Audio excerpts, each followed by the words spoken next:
Hello! Hey! Hey! How is everyone on this fabulous Wednesday? I hope you are all doing just delightful. Makes me happy to see you. So, so welcome. Um, I want to make sure that you all know that we've got a new sponsor today. It's new and exciting. It is Idle Champions of the Forgotten Realms. Yay! What? Yeah, yay!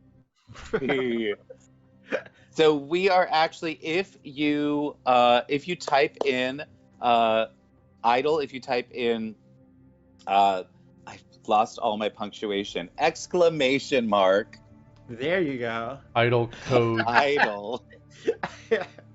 You will get you can get the link to Idle Champions, so you can go play a fabulous game. But also, if you type in, is there something that we have for the code, Lando? Yep, it's idle code. I believe it's singular. Fabulous. Okay, so if you type in idle code, it will give you the current code, which today is Tuna Poke Vem. So get your Tuna Poke on. I guess that could be poke too. It could be poke. So it's a nice bowl. That's what I was thinking. A nice sushi bowl. All right, fabulous. We'll go with At that. least we already know what we're bringing to the potluck. So. Yeah. Right? There you go. Like, I want a poke bowl. Everybody likes fish poke. You know, that's nice. So there's oh my gosh, yes, no, definitely get the familiar. I've got like 7 familiars or 8 familiars right now. I'm still working on mine too.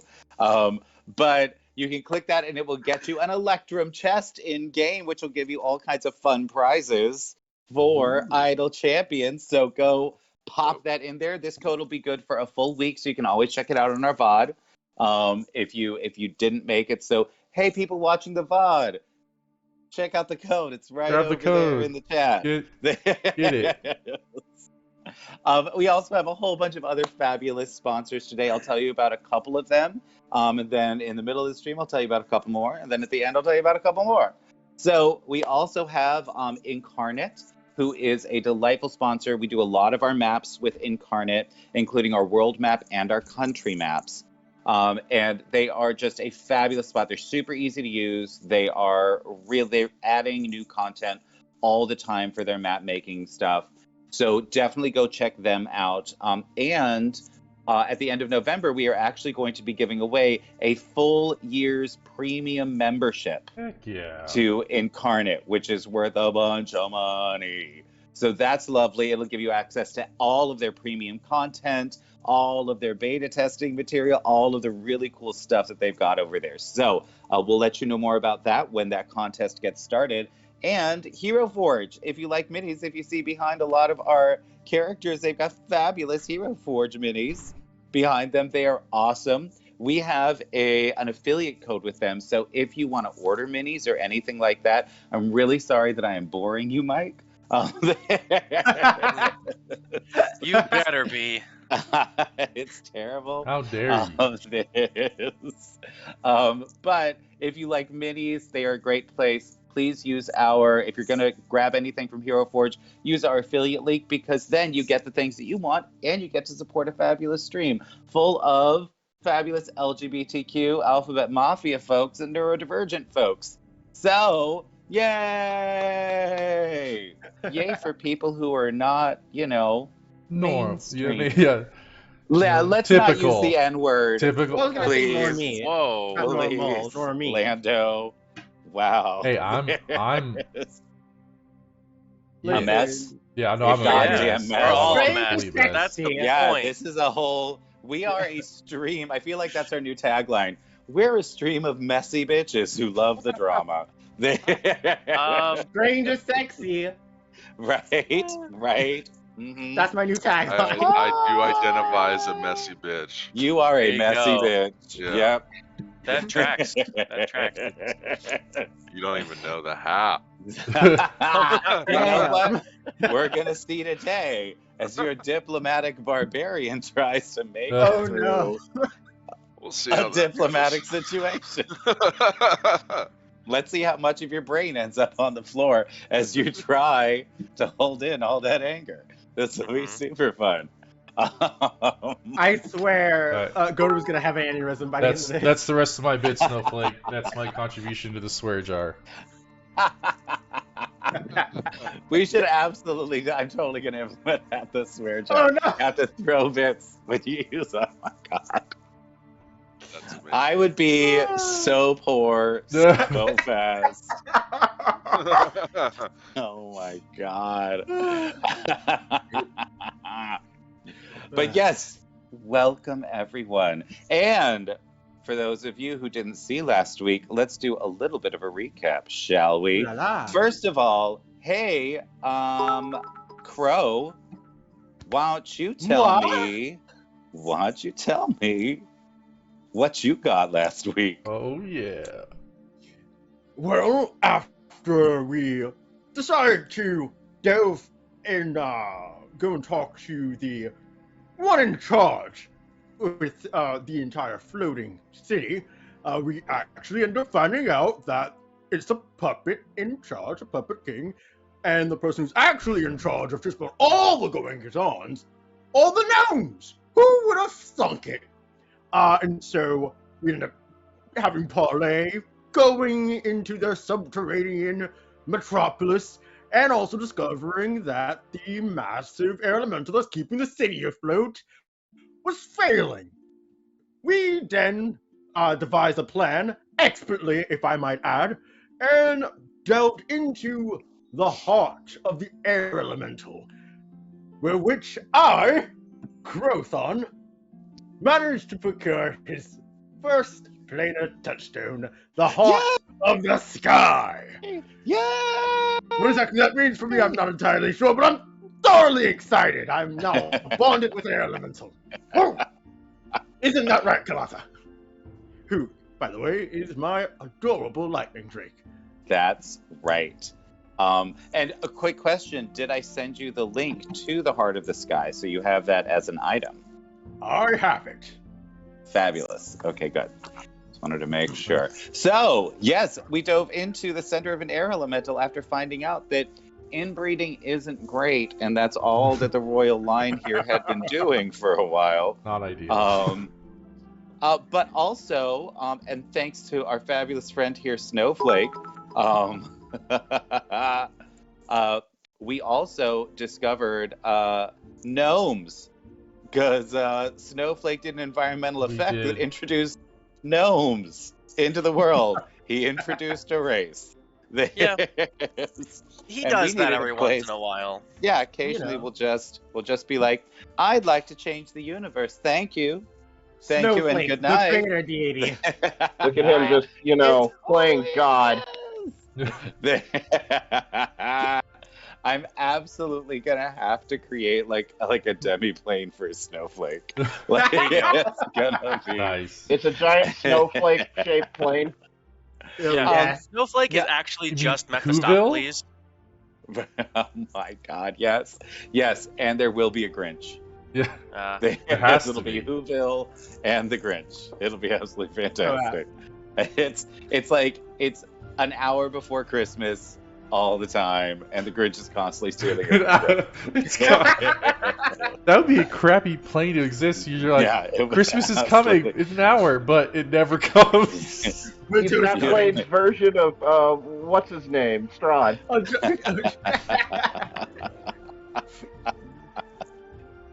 Oh Talk my about god! Never-ending anticipation. I'd be so sad. Snowflake, honey, like you're totally good. You're totally fine. And I know you watch like everything, so I know you got channel points. I know you got a lot of lore coming. We got some advantages, some haste, I'm sure. So yes, we have discovered that it's a mess. This whole city, the city of Jarsai, which is the elemental city from the elemental world. The fire genasi apparently are just abusing the hell out of their people. They use all of their money to go and buy fancy clothes and have fancy parties, while most of their population is just living in abject poverty. Apparently, they used to be much richer, but the earth and the water Genasi have cut off their trade routes, and they no longer can trade with non-Ked because, it's all undead and robots now. Now, what you gonna do? The air elementals apparently have just been inbreeding forever, and have sort of separated themselves from the rest of society because the other Genasi kept trying to murder them. So that wasn't great. Not great. Now, we have met the gnomes and their fabulous inventions, and I can't wait to see what new and exciting things we get from that. But for now, the adventurers have gone back to the palace, led by Granny, their gnome, the leader of the gnomes, and the interpreter for. Sorry, let me pull out his name real quick. Let me get this. It's a weird name. It's obviously a real name. I didn't even make it up. It's this guy told me his name when we were talking about this adventure that we were making together. Lua'a Shalda'a is the name of the leader of the Air Genasi. So, as Granny takes you back to the palace, you see that there are rooms made up for all of you. This palace, this gorgeous palace, is made of marble and quartz, crystal everywhere. And it is astonishing to see this level of wealth maintained for so long, even in an almost empty palace. You pass by hundreds of empty rooms that used to be filled with courtiers, royals, all of that, all empty now. Only 5 rooms are actually filled right now, and those are simply for the Emperor and his closest advisors. Now, you are led to some rooms that are very close. First, Jax, I would like you to tell me what the room that you are walking into looks like. It's a very classic, just great room. It's not separated by any kind of walls. It's got a huge bed with flowy curtains hanging from these tall 4 posters, and the ceiling is tall and has little designs carved in and bits of paint and little scenes of clouds and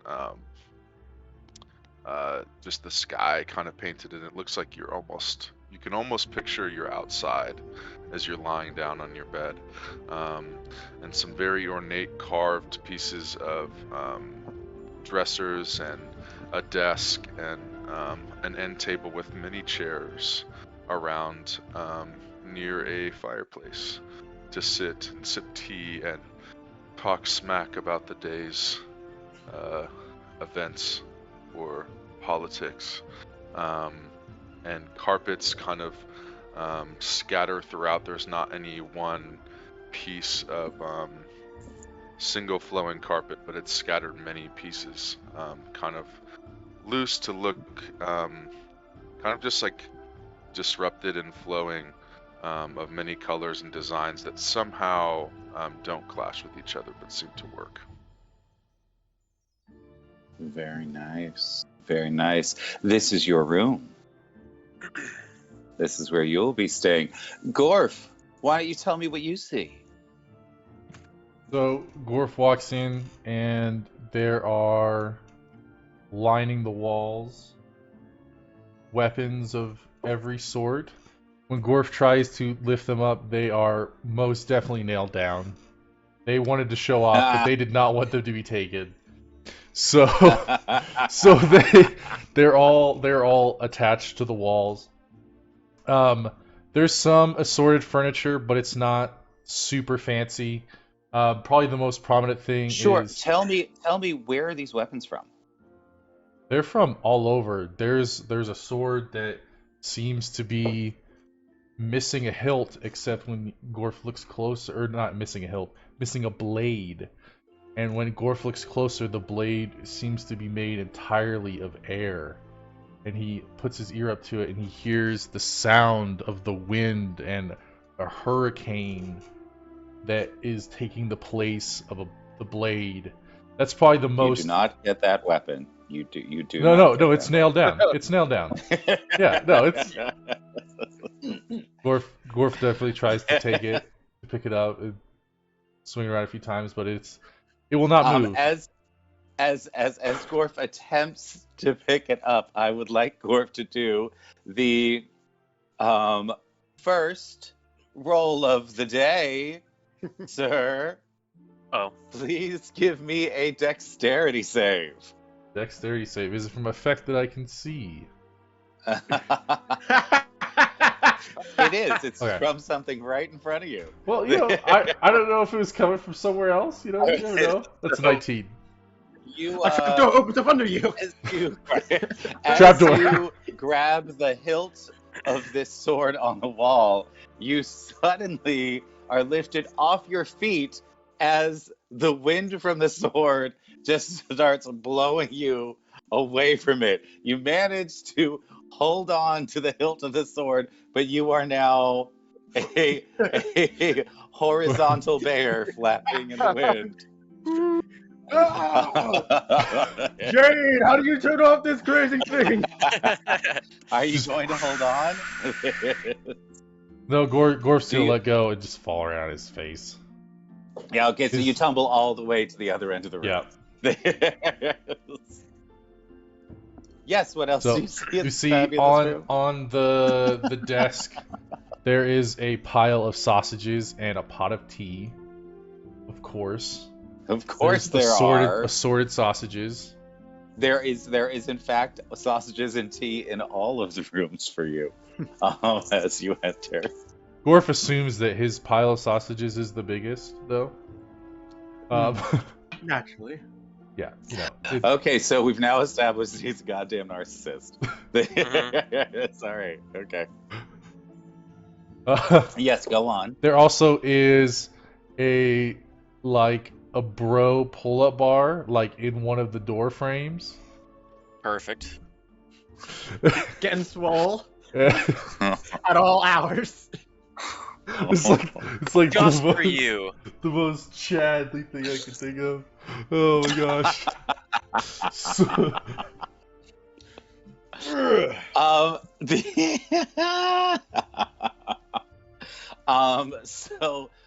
I would like to note that above the sort of very dark, thick wooden bed is a little bronze tab that says Chadley on it. Mm-hmm. This apparently was Chadley's room. Yep. So that's good to know. He's renting it out as an Airbnb, and that's why everything's nailed down.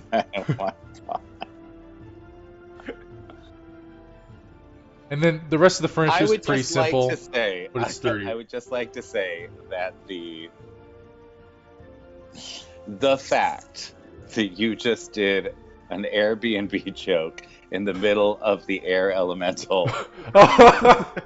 You didn't. I didn't even process it. It hurts me so much. To my core, Lando, you have harmed me. That was so unintentional. With that unintended pun. It's so funny though. I am 100% triggered right now, Lando. I'm throwing. You know what? I'm throwing a goddamn X card. Absolutely. First X card on the channel. Yep. X card Lando for that Right. awful pun. All right. I will mute and Black step on damage has myself. been dealt to all. Right. Without question, we are just gonna move past that pun. Okay. So what's next? There's some sturdy furniture and a really big bed that has. I feel like it's got like animal skins on it, which is kind of offensive, but Nice. you know, Nice. it makes sense with the decor of the room. You know, it's decided. It's very clear that it's not bear. It's probably like deer or something like that. Oh So they were my trying God. to like find the aesthetic, but they were like, Animals? they I think that might weren't be a bad case. 100% sure. I would like you to make me a I'd like you to make me an Arcana check. Arcana, oh, that's Worf is fantastic at that. That's a 5. Fantastic. You don't know anything. Keep going. Anything else in this room? I think that's everything of note. Okay. Yeah. Fabulous. Why don't we hear from Damiad next? What does your room look like? All right. Well, the fool's room is very simple, very square, very empty, save for Sure. a single bed right in the center, and each wall, 3 of the 4 walls, is just lined with books and shelves of books, Nice. and Nice. the last wall is lined with it's just lined with different liquors. The lowest shelf Knew that was going coming. the lowest shelf just being champagnes, the next going up being wines, then scotches and rums, and eventually Oh whiskeys, my God. just all the way going up. And he just kind of like traces his fingers gently across a few of them, and then just randomly plucks out one of the nicer looking whiskeys, pops the cork off, grabs a random book, lays down, and starts reading. Nice. Now, I would like you to make an Arcana check as well.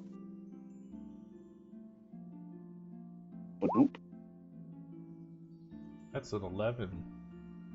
An 11. Well, sadly, you don't know anything either. Is there anything else interesting in your room? No, Othul is a man of simple tastes. I love it.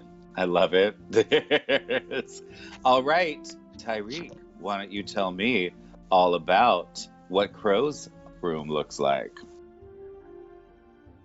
As I enter the room, immediately I'm kind of taken off guard at the lavishness of it. Not particularly used to high-end lodgings, but it seems they've kind of went above and beyond. Aside from the typical aesthetic touches of fine tapestries, rolling silks on the beds, and the like. Sure. All right, I've got 2 things for you. 2 things. First, an Arcana check, sir. Oh, of course. Let me just. And let's see what that looks like, shall we? Let's, give me that sweet roll. 18. An 18. Finally, somebody recognizes that there is a spell at work in this palace.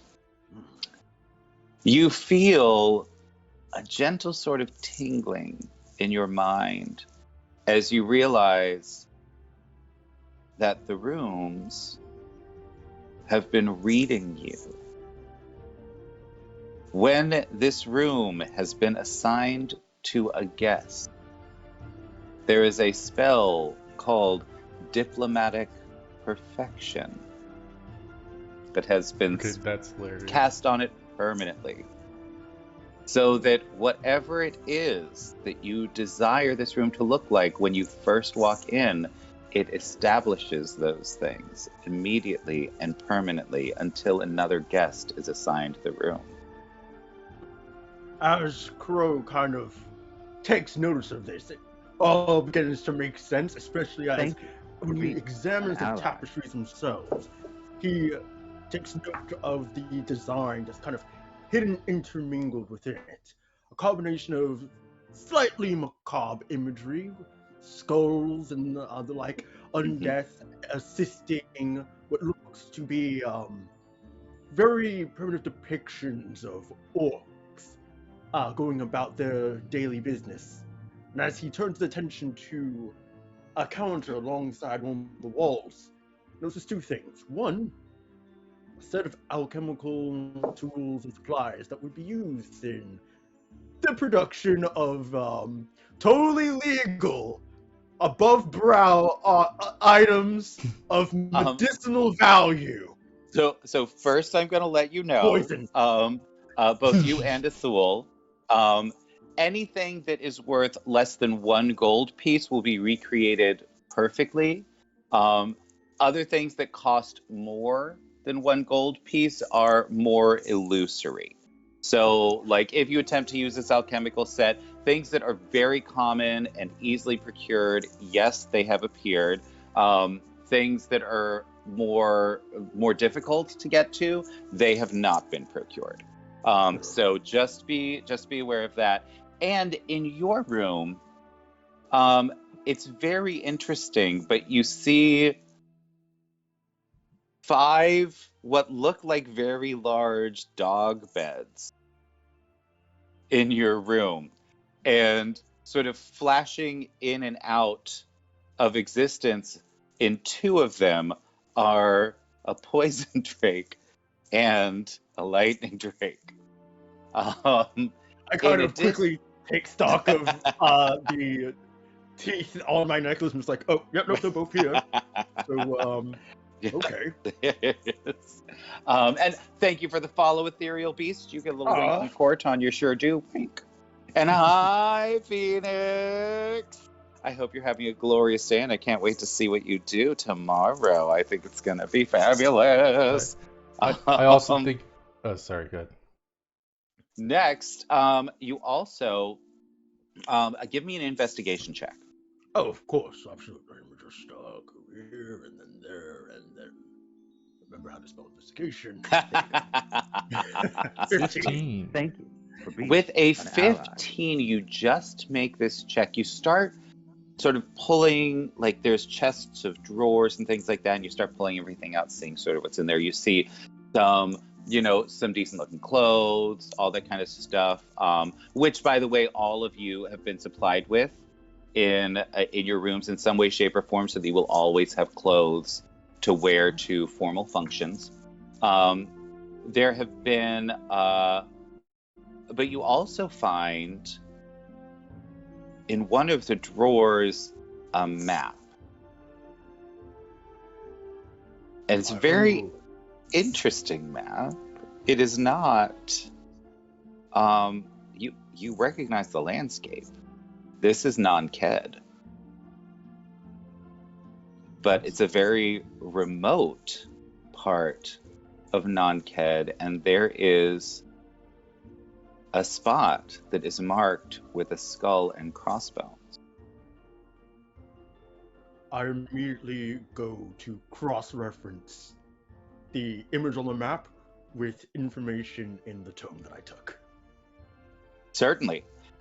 You realize that this map was created by the room in reference specifically to the book. You have no idea what the skull and crossbones is right now, but you have a map to something. It's very treasured.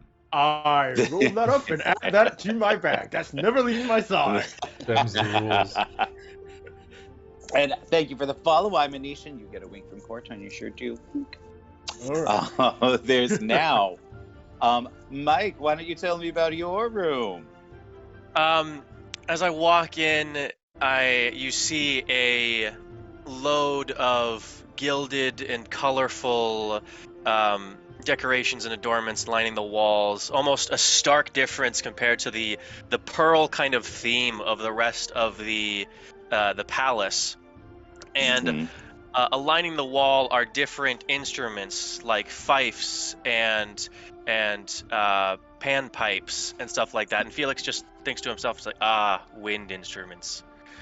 And you're a bad person. And there's Give me an Arcana check. Let's see if you know Okay. what's going on. Right now, the only one that knows what's going on is Crow. Great. What's really funny is I thought that I was describing what the people thought stereotypically of Gorf. That was the room that I described. What you described, what I found very interesting is that you were each describing exactly your room. Like, I got a 14. all right, so you know something interesting is happening here. Like you recognize the fact that it's like, how would they know that? I mean, how would they get all this stuff so fast? You know, like we just showed up this afternoon, but you don't really get what's going on here. Can I investigate further? You can if you tell me a little more about your room. So, there are tables and desks with knobs made specifically of gems and jewelry, and there's a bed lined with silk fabrics that's actually a bit larger than Felix, and he's like, they couldn't even get that right. I mean, okay. On his table, instead of sausages, there's actually cheese, and he kind Oh. of just scoffs at that, and he's just like, so he just eats a piece of cheese, and it's just like stereotypes. I mean, come on. And It's rough. It's rough, it's- is what it is. It is. You may definitely do an investigation check if you'd like. Okay. That's intimidation, investigation. Yeah, you can totally attempt to intimidate the room. You can Intimidate ask. the I room, would get a bully the better room into roll. giving you I what you guarantee want. you I'd get a better roll. I got an 11. An The 11. manifest action Okay. from the room. As you are rooting through the various drawers and things like that, you start pulling these gem-encrusted handles, and the drawers open, and it's just hordes of treasure. It is just Just gold and silver and copper coins, like so heavy that they literally like spill out of each drawer. You see in one of them there is beautiful sheet music that is like the historical music of the elementals. You see gems cascading out of other drawers. You pull open one drawer and it's just a drawer full of pearls. And you pick one of them up and accidentally drop it on the floor, and you realize it's chalk as it shatters into dust on the floor. I pick up one of the gold pieces and I like do that thing where you kind of bite onto it. Yep. There's and as you do, it squishes in your mouth, and you now have like a weird combination of like honey and chocolate. oh, it's a gusher. I take a handful and I put them in a bag of holding just for later. Yep, absolutely, 100%. Just Great ingredient just in some alcohol made by a Thule. freak people out by eating coins in front of them. Be like, I'm Yeah, so if rich, you'd- I'm eating coins. If you don't make a cocktail that is a chocolate and honey cocktail out of this, I'm gonna be very disappointed in you, Athul. Good high hopes for you, Thule. So you have now gone to your rooms. You may each take a long rest Peace. in these Delicious. fabulous rooms. They're Comfort. glorious. You all sleep very well in these rooms that were literally created for you. And you wake up to the smell of sausages and tea, because apparently that is the only food that exists on this planet.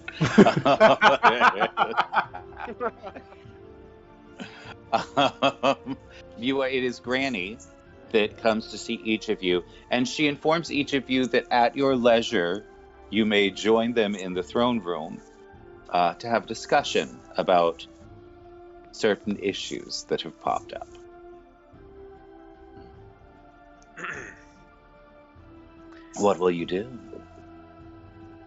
Kind of get up and sip some tea as I put together a nice outfit that they provided, and kind of think to myself, well, I should probably gather everybody and make sure we look somewhat presentable, Gorf, and get everyone downstairs. Fabulous.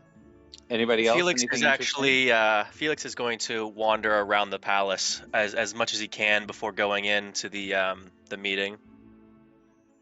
Certainly. So, where would you like to head in the palace? You've got 4 floors. There's 4 stories to the palace. Each floor seems to have somewhere in the realm of like 100 rooms. So searching the entire place would take quite some time. Just a far enough distance where I can just meander and still make it to the meeting. So not too far. So what floor are we Sure. on? Just You're on the around first that floor. Yeah, So I'll you're just check So- around, look at all the guards, and maybe get to talk to one of them. So your rooms are on the first floor, and they are close to the westernmost part of the palace. That's where, that's on the opposite side from where the emperor sleeps. So the emperor has his rooms in the east wing. Yours are in the west wing, and as you sort of dip your head into the rooms along the west wing, as you open the door, every room turns into an exact copy of your room. You realize that all Oh, of these are diplomatic rooms, and now everybody knows exactly who opened these doors. It's- Oh, you've left a trail. Oops. I'll leave a piece of chocolate by the door too. Nice. As you get closer Hello, to the Felix. throne room, you start to see rooms that are sort of different styles. You have got, you're a ballroom with a place set up for musicians and a huge dance floor, areas for buffets, big balconies that overlook the mountain and the city below. You've got these huge kitchens over in that area as well, but it looks like only one of the stoves is currently lit. As you're not cooking for hundreds, you're cooking for like 10 people at this point. Nothing crazy. So most everything in these areas is covered with cloth, to keep the dust off, things like that. It really looks like it hasn't been used in quite a long time. But you find various salons and sitting rooms, and outside there are some lovely gardens. And once you start getting towards the throne room, that's when you start running into a couple of guards, not too many. It seems like nobody comes here, so it's fine. No one really cares. You don't really find anything of interest at this point. Crow. I would say that while Felix is going about, when he ends up at one of the balconies, he would notice Crow there with a map in hand, looking over the balcony towards Nonket. Certainly. Just in deep contemplation. Yes. So as you are looking over towards Nonket, so on the Nonket borders Verendeth, Duopolis, Jarsai, and Merchantry. Where it borders Verendeth, Merchantry, and Jarsai, there is a huge volcano that used to be part of the Nonketi homeworld. And as you look past that, the capital city of Nonket is built into the volcano. You look past it to the swamps and the rivers that go past, and you can sort of identify where this place looks to be, and it's right on the border of Verendeth and Nonked in an area with a bunch of hills. So you can, from here, you can sort of see it, sort of in general where it might be, but it's still a very large area for you to search. No time like the. I say to myself, at first, diplomacy, I guess. I start towards the throne room. Well, you also obviously notice the massive army that is forming on the border of Non-Ked that's made up of undead and warforged. So, but you know what? Give me a perception check. All right, not a problem. This is going to be at disadvantage because this is a very long way away. Perception again. Okay. The gods divided 18. Both of them are 18. As you look over, you can see the armies of undead and warforged simply because their numbers are apparent even from this distance. But there seems to be something much larger wandering around through the ranks of these things. Made of metal or bone? You cannot tell anything except that it is larger than the other things. Mind you, you're probably like a 3-day journey from here. It's only because you are so high up and because you are a tracker that you can even identify that something is different. But there is, it seems that the army is not just made up of undead and warforged. Yeah. I'm gonna fuck you guys. So yes. I'm gonna head back to throne room proper to see if I can meet up Fabulous. with any of the other guys. As you head back to the throne room, you find Felix chatting with one of the guards. Felix, did you find out anything interesting from the guards? Did you ask any interesting questions? You're muted. Apparently he did not. No, So, you're just Felix. I'm just Felix, learning that everything about chocolate, the city and your just chocolate, life in the city. The chocolate and honey struck you mute.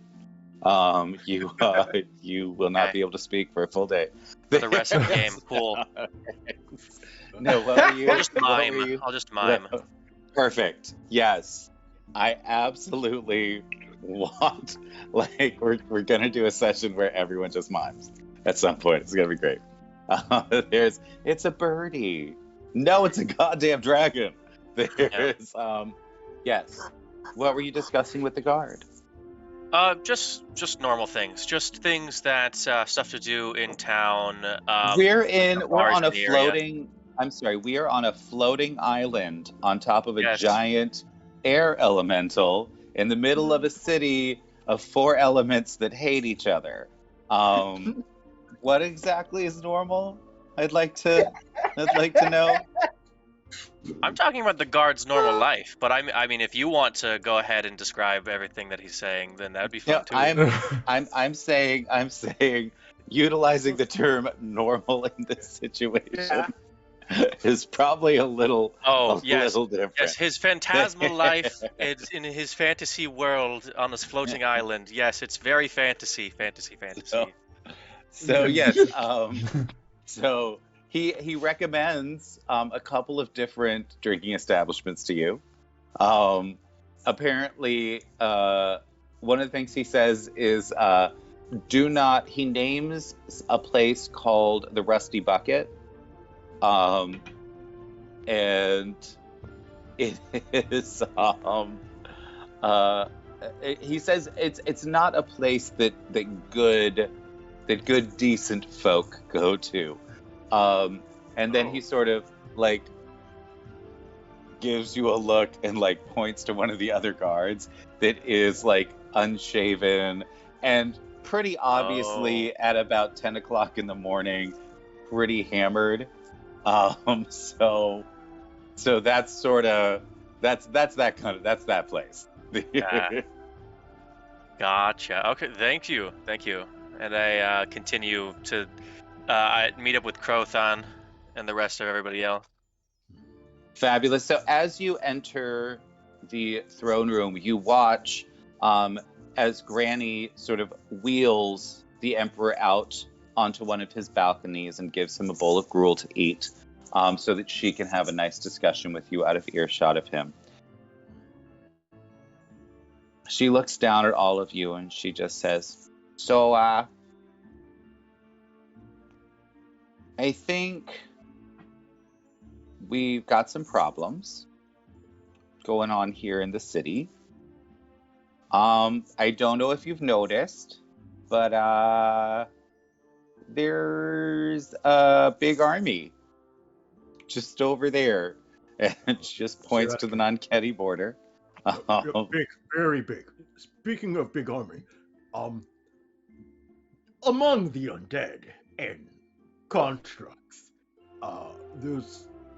they've got something big over there, like really big. I mean, like I was able to see it all the way from here. Big. She is impressed. She's like, well, you got some good eyes on you. You sure do.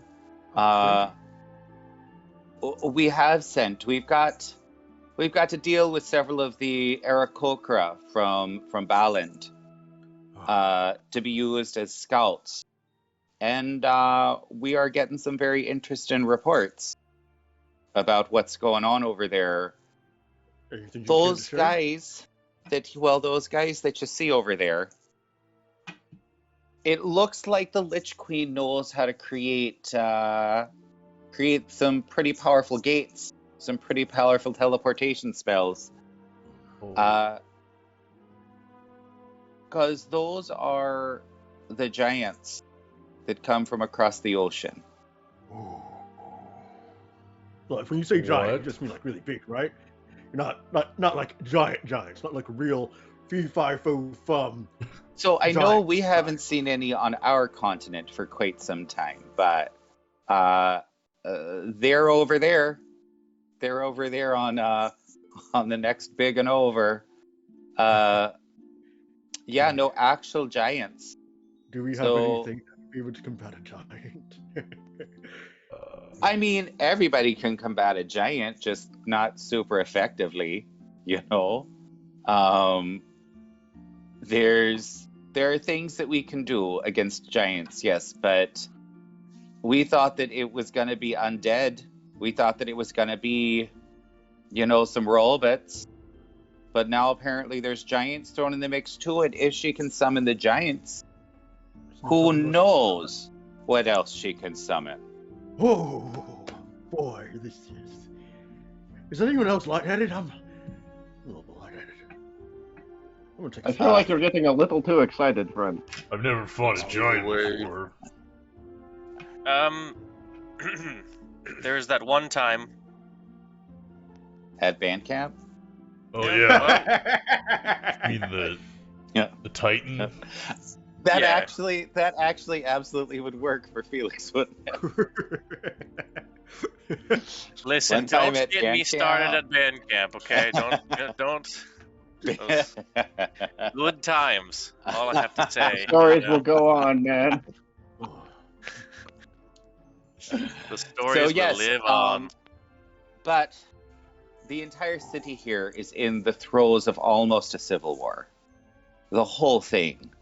I've been watching from up here for months and months and months, and they were already at their throats before this started. But I think the only thing we can do, we have to call a conclave. We're going to have to call all the leaders, have them join us here, and have a meet and just sit everybody down. Get it all pulled back together. Some form of an agreement. Because something at least so that we can all go into war, because we got the elementals on our side. We got Ifrit, we got Dal, Marids, we got genies on our side if we need them. But if they're all fighting each other, they won't be fighting the non-Keddies. All right, so let's get this planned. Let's.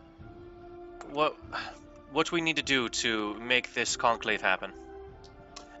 Well, thankfully, um, before you all came, about a month ago, I started doing negotiations with the different sects in the name of the Emperor. It looks like we should be able to get the Fire Genasi Lord up here in about 3 days. The Water Genasi should be here in about 5. And then the Earth Genasi should be here in about 6 days. Some of their contingents will be coming in beforehand to help set things up, secure the palace, all of that fun stuff. And that entire time now,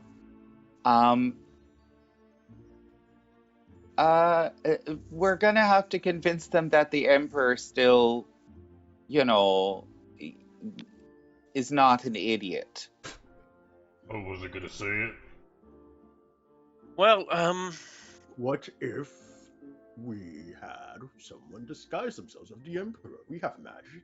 We a could proxy, if run you that. will. Yeah, we could run that gambit. Well, certainly don't forget that the people that you'll be meeting are very magical in their own right. So ensure if you're doing a magical disguise, make sure that it'll stand up to scrutiny. Right. I hate to say it, but I think it's a terrible idea. Yeah. Oh, well, looks like our city is not the only one that has dissension in their ranks. Well, what do you suggest, Master Bear? Not dissension if we're all moving in the same direction. If I propose a solution that's won't work, then someone should say it rather than pretending like it might. You know what? Completely fair. We're trying to hash this out, trying to come up with a It's plan. not any What do you hard propose? feelings against you, Crothon. Oh, absolutely not. What's your proposal? Solutions, not problems. Well, he obviously can't sit on the throne. No, that would be disastrous. And how long have you been in power, Granny? Well, we've been helping out for nigh on about a year now. So It's one of the reasons that we've emptied the palace out, so that there are fewer mouths to be wagging And about we're what's inviting going all on those here. mouths directly to us. Are you? Well, there's nothing What if, left for us to do. Alive. I hate to say There's- it, Granny, but Yes. I think this is the time. To do what? Gorfa, are you suggesting we depose the king, the emperor? Oh, God. We Okay, can't. Just right out of the gate. We'll just take over the country. It's We fine. can't. Okay. The messages were sent out as requests from the Emperor. If we depose the Emperor, when we have them coming to see the Emperor, that'll cause way more problems. That would be troublesome. Yes, I would have to agree with Crothon. That's not what you were suggesting, is it, Gorfa? I'm suggesting boldness in a time where boldness is necessary, where we need strong leaders and not puppets on the thrones. We already have established with the Fire Sultan. He can't really oppose us in a strict sense without losing his head. As you could say, We have contractually obligated. Sure. We have 6 days to form strong relations with the other groups before they arrive here at the palace. In which, Granny, if you were able to strengthen your position to show that you have been running successfully and restored the air elemental and all the movements that you have been in the background, and to be straight up about the idiocy of the king. Of the emperor, they would have. I think that we could certainly attempt that. I think one thing you're not thinking about is the entire population of Air Genasi that live up here, who would essentially suddenly be under the control of a different race. We would be taking over an entire kingdom without the permission of the people that live in the kingdom. Yeah, let's not. It seems to me that that's what. Who is the most that's- recent? Who is the next heir to the king? To the emperor? Yes. There are none. This is the last of none. the line. Does he have They any just- other family that are less No, incompetent. literally, from what I gained from the history of the royals here, is that the Air Genasi as a people, when they split off, essentially separated themselves into aristocrats and common folk. So, when that happened, all of the aristocrats started essentially, excuse me, French, just banging in a circle for hundreds of years, because if you had a baby with a commoner, you'd get kicked out of the aristocracy. So everybody started getting more and more inbred. Everybody started dying younger. The entire royal line, everything was destroyed by the inbreeding that happened, and this is the last one. So no, there's nothing there. You might be able to We need find to find a something in the charismatic- town. Well, we might be able to find something in the town archives, I suppose, that wasn't destroyed by one of the noble houses, that shows maybe a noble house that got thrown into the commoners because they fell in love with one. There might be something. I just don't would be an know. interesting. Gran- It- Well, Granny, we could look into that, or we could also look into see if we can't just find a charismatic and competent commoner Air Genasi. if we were going to do something like that, why change anything at all? Why not just have the Emperor whisper into your ear, Granny, as you've done before, and then you make the decisions? You could be his voice, and none would be the wiser. Well, I mean, can you think of a good reason why he wouldn't speak on his own? He's too. and when we Important. came into the palace. Wait, I have. Okay. This is another wild. How in the past have the emperors been elected? Are they not the heart of the storm? Do you know what an emperor is, dearie? An elected emperor. Oh, wait, you were serious. In terms of chosen, It- because Blood right. blood They were right of the born. firstborn. they were born, dear. That's the difference between an emperor and a president, or a councilman, or even the merchant princes over in merchantry are elected by, mind you, the only people that are voting are people that are very high up in society over there. But no, an emperor, it's birth. Just what if like the emperor It's. lost I their need voice? more Red Bull. I meant the Was he origin. the only born? I meant the origin. The origin of. what is this Red Bull that you talk of? Is this a new It's a new kind of animal? It that is a a new potion? kind. It's actually the blood of multiple animals that puts fire in your veins and the eyes bulge out and Oh, loosens your tongue a little bit. well, that sounds fantastic. We have the recipe, because we'll put it in the punch bowl during the ceremonies. It'll be great. Keep everybody up so they can keep negotiating.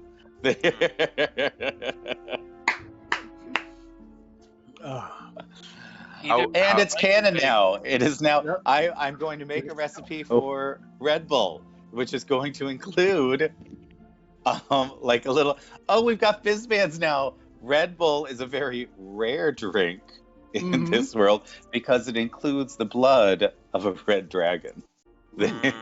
Oh, That's where it gets its red from. Yes. how is the emperor originally chosen? How was his line chosen?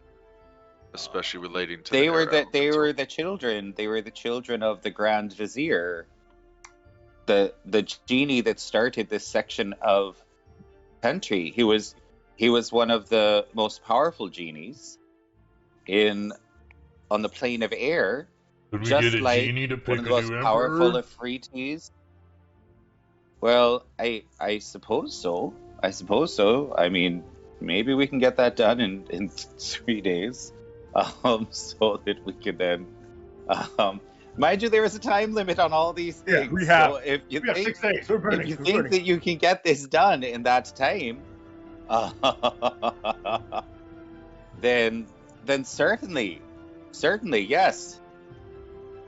Do you have a way of getting to the plane of air? But you have portals. I thought you said you had a portal. We have several portals into the elemental chaos, but they are specifically located far away from any civilizations there, so that we don't have monsters coming through. So I could throw you through one, and you can fall forever if you'd like.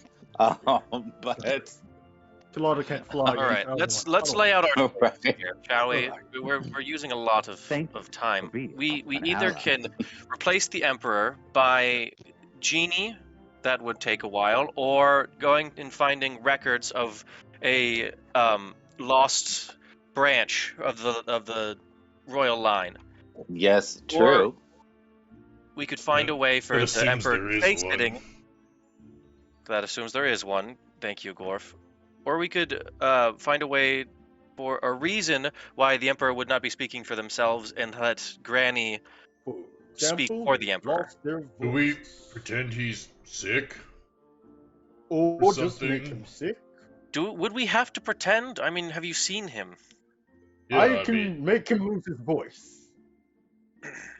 That is an option if we want to go that route. Hi, you remember the Poison Brigade? Let's not talk about it. Yeah, Phil just face that is palms an and then option. sips his flask. An option we have. And considering all of our ideas have been pretty far-fetched, let's not just immediately eliminate the disguise someone as the Emperor bit. It might be useful. Like, all of our plans right now are pretty far-fetched. Let's just pursue them together. Certainly. And see what happens. Well, I think it might make sense that there are going to be a lot of different options. First, let's decide which ones we want to pursue. So first, do we want to pursue the disguise? I don't think we should. I mean, I'm a terrible liar. If any of you were going to want someone to act as the Emperor, you'd want me, but I'm just awful at lying. All right, that one struck out. Easy. Next All one. right, would you like to go see if there is a common error? That That might one be we should useful. keep on the table. Or All Just- right, do we want to check with the genie? no. How long would that take again? Bad idea. We don't know. We have no idea. Last one. This So last do we want? So we do not want to check with the genie? one. I mean, Is we there a might way as well to put out contact the feelers genie at least. What was that, without being Athul? thrown into- It'd be Put worth out our looking feelers at into. the very least. Okay, I'm sorry. I'm asking Athul, and three times he's been interrupted now. So, Athul. We could at least put our feelers out. Fabulous. All right, If so we've anything got comes two of it. options. And having Push comes to Granny shove. continue to be the mouth. Yeah. Push come to shove. Yes. Poison the king. I mean, the Emperor. Two. Non-lethally. Just taking his voice away. All I right, think so that might be our Sore best throat. option. so it seems like Athul is the one that wants to go talk to the genie. All right. I'll go with the Thule. Wait. Do How either we of do you it is speak irrelevant to primordial? me. Do either of you speak primordial? I do, yes. All right. All right, fabulous. All right, so we have Team Genie. Fantastic. Now, which one of you wants to go?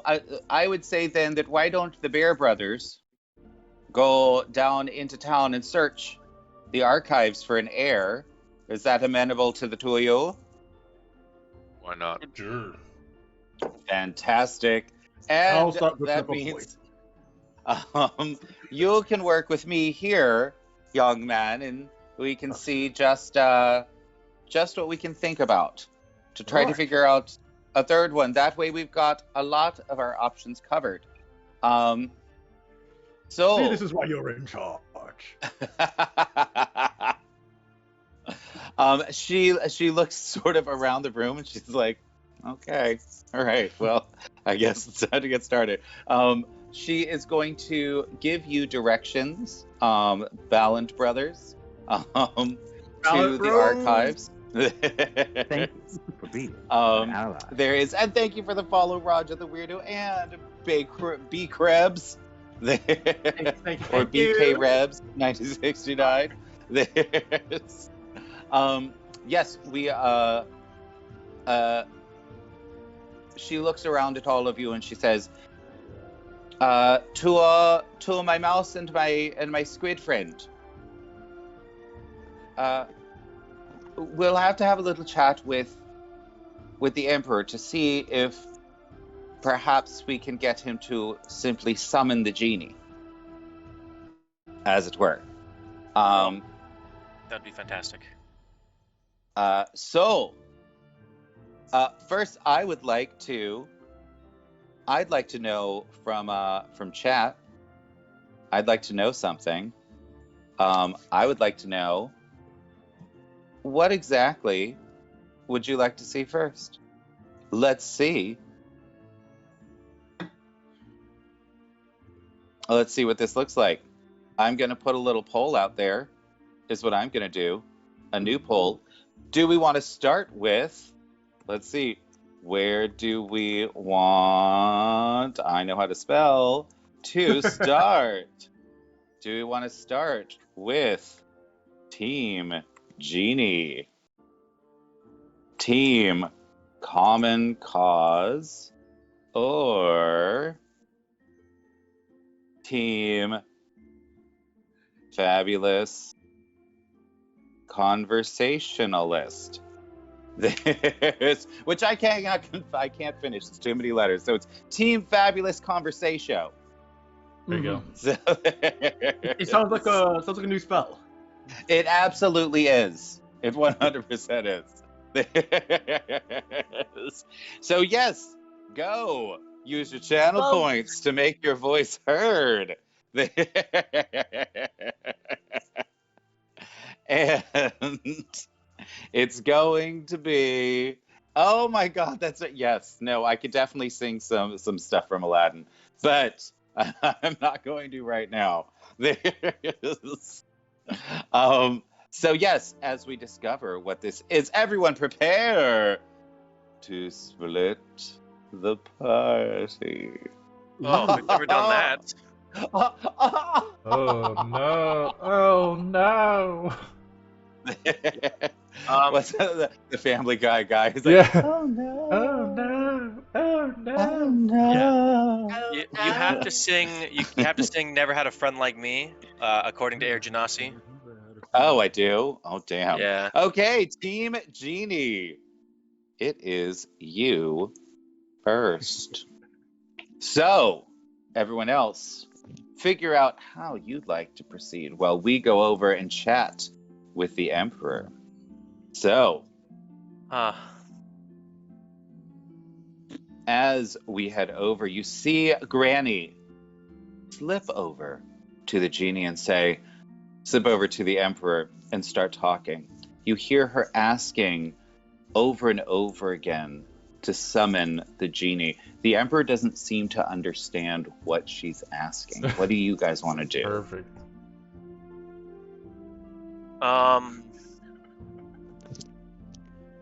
I'll walk up to the Emperor and I'll try to kind of play along with his sort of vibe, and I'll be like, "Oh yes, the stories of the genie. That I'd love to see them. Would you summon the genie for us?" And the Emperor just looks at you in a very sort of gentle voice, like he's not quite present in the moment. It's just, genie's so nice in stories. He does the nice things, and he brings you presents, and then he sometimes drops cities on people, and that's nice. Nicest genie ever. And I'll just like wide-eyed look at Athul, like, help me here. Athul just reaches out into your mind and just, I get it, trust me. Even weird by my standards. That's right. So, he keeps continuing. He's like, genies, they're like the wind. They're so nice. And then they push you over, and it's very sad. Oh, the genie pushed you over? I don't understand what he's talking about anymore. You can put together that he stopped talking about genies and was talking about the wind because he had just mentioned it. You're starting to recognize that his speech pattern is to get through half a sentence, then continue the thought for another half a sentence, and then continue with a different thought for another half a sentence, and then continue with a different thought for another half a sentence. Very stream of consciousness. Yes. So I have no idea how to convince this guy. He's not all there. Your wispiness. Is there any way that you could arrange a meeting with the dean? I meet with people all the time, and they come to me because I'm the emperor. And sometimes there's meetings and there's food at the meetings, and that's nice. Sometimes there's even strawberries. Yeah. With the meetings, how often do they happen, would you say?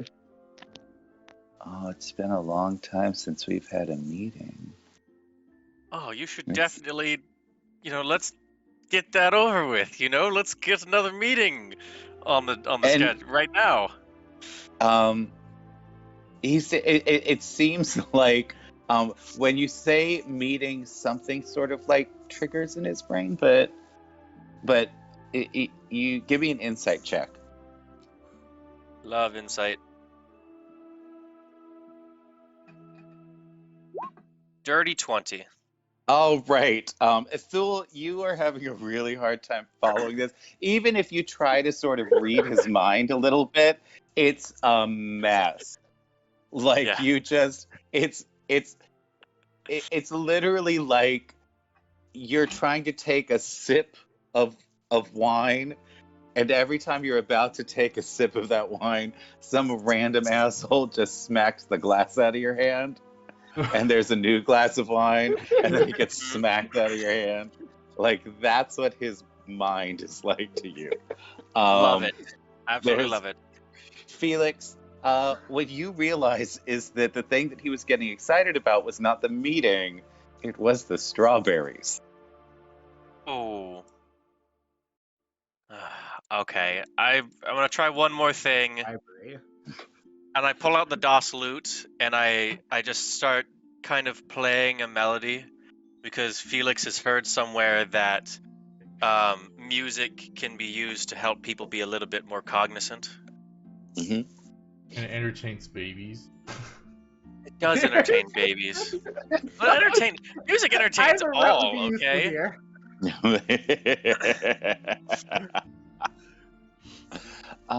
As you start playing, you see the emperor with no rhythm at all, like just like the worst frat bro trying to dance, just like completely off the beat, just.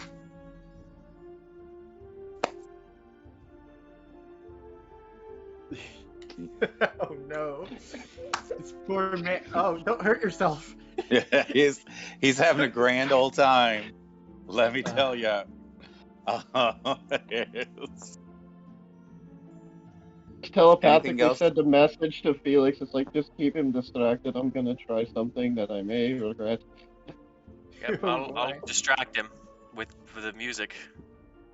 I'm gonna subtle cast detect thoughts, and I'm gonna go straight past his bullshit surface thoughts as deep as I can get, searching for anything genie related.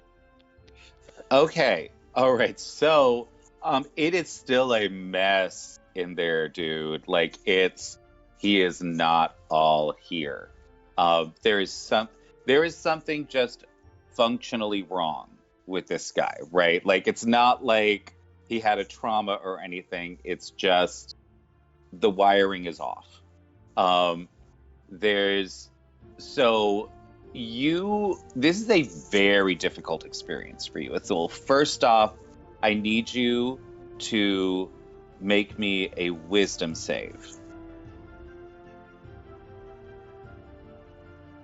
And let's see. Damn, I'm rolling Oh, crap today. damn. Okay. Ithul, okay. You get like whipped, like you feel like you are in a hurricane. There are so many thoughts happening and they're so different all the time. You just can't hold on to anything at all. You experience this for a while. Give me another wisdom saving throw. And let's see what. Oh, damn! Oh my lord. It is getting harder and harder and harder for you to even concentrate. You are seeing essentially what he is experiencing on a regular basis is like he doesn't have a subconscious. Everything is there all the time. It is just he sees his whole life, all of it, all the time. The weird thing is, most of his life has been the same. So it's all of these little pockets of different things. Most of his life is being in the throne room, eating gruel on the terrace, going to bed. You know, that's most of his days, but there's all this other stuff in there. So give me one last wisdom saving throw. Let's Come see. on. Let's see what you can do. Oh, okay, and that he works. crits. All right. As you are buffeted about, like literally feeling like your own head is about to explode, you suddenly latch onto the image of a strawberry. And that gives you enough space in his mind to start sort of looking around. It is still very difficult to make out. But in his childhood, when the genie would appear, he would bring strawberries every time. The genie would bring them? Yes. And Okay. there is a massive emotional but also intellectual connection between the strawberries and the genie.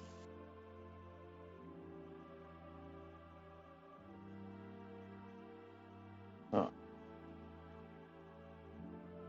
Interesting. I'm sorry that you were being censored, Air Genasi. Oh no. Sorry. I was over on the Roll20. I wasn't in chat. Yes, Ithul. I'll end the spell and like just kind of like a bit of a recoil, and I'll kind of like rub what equates to a mind flayer's temple. It just kind of looks over to Felix and just tells him try and get him to focus more on the importance of strawberries. That's actually is important. Oh, It, that's it has something to do with the genies. that's good. I'll prestidigitate the smell of strawberries in the room, and I'll look at him, the Emperor, and I'll even say, gather yourself Thank now. you for being an ally. Please summon the genie. Strawberries are here, and I'll give him a bardic inspiration with a haiku. You're gonna give that to the Emperor? Yeah. There's okay. With the power of inspiration. And thank you for following Jay Walker. You get a little wink from Corton. Wink. There's he begins to wheel himself, which is the first time he's done that in quite some time. It is obvious that he is not real good at it. His muscles have definitely atrophied from years of not using them at all. But he's trying real hard. He's not getting very far, but he's trying to. That smell of strawberries. It's real big. I'll help him. I'll help him move where he wants to Sure. go. So if you give him a little bit of locomotion, he can actually steer the wheelchair for you. So Yeah.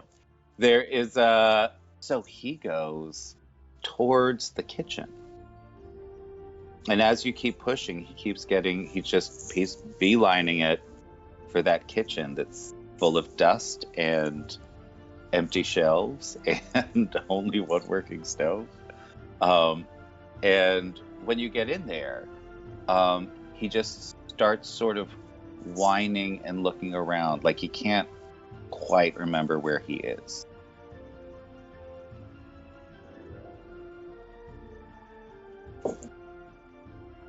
And don't forget that you guys are in fact allowed to ask if you can do checks. That's the thing that you're allowed to do.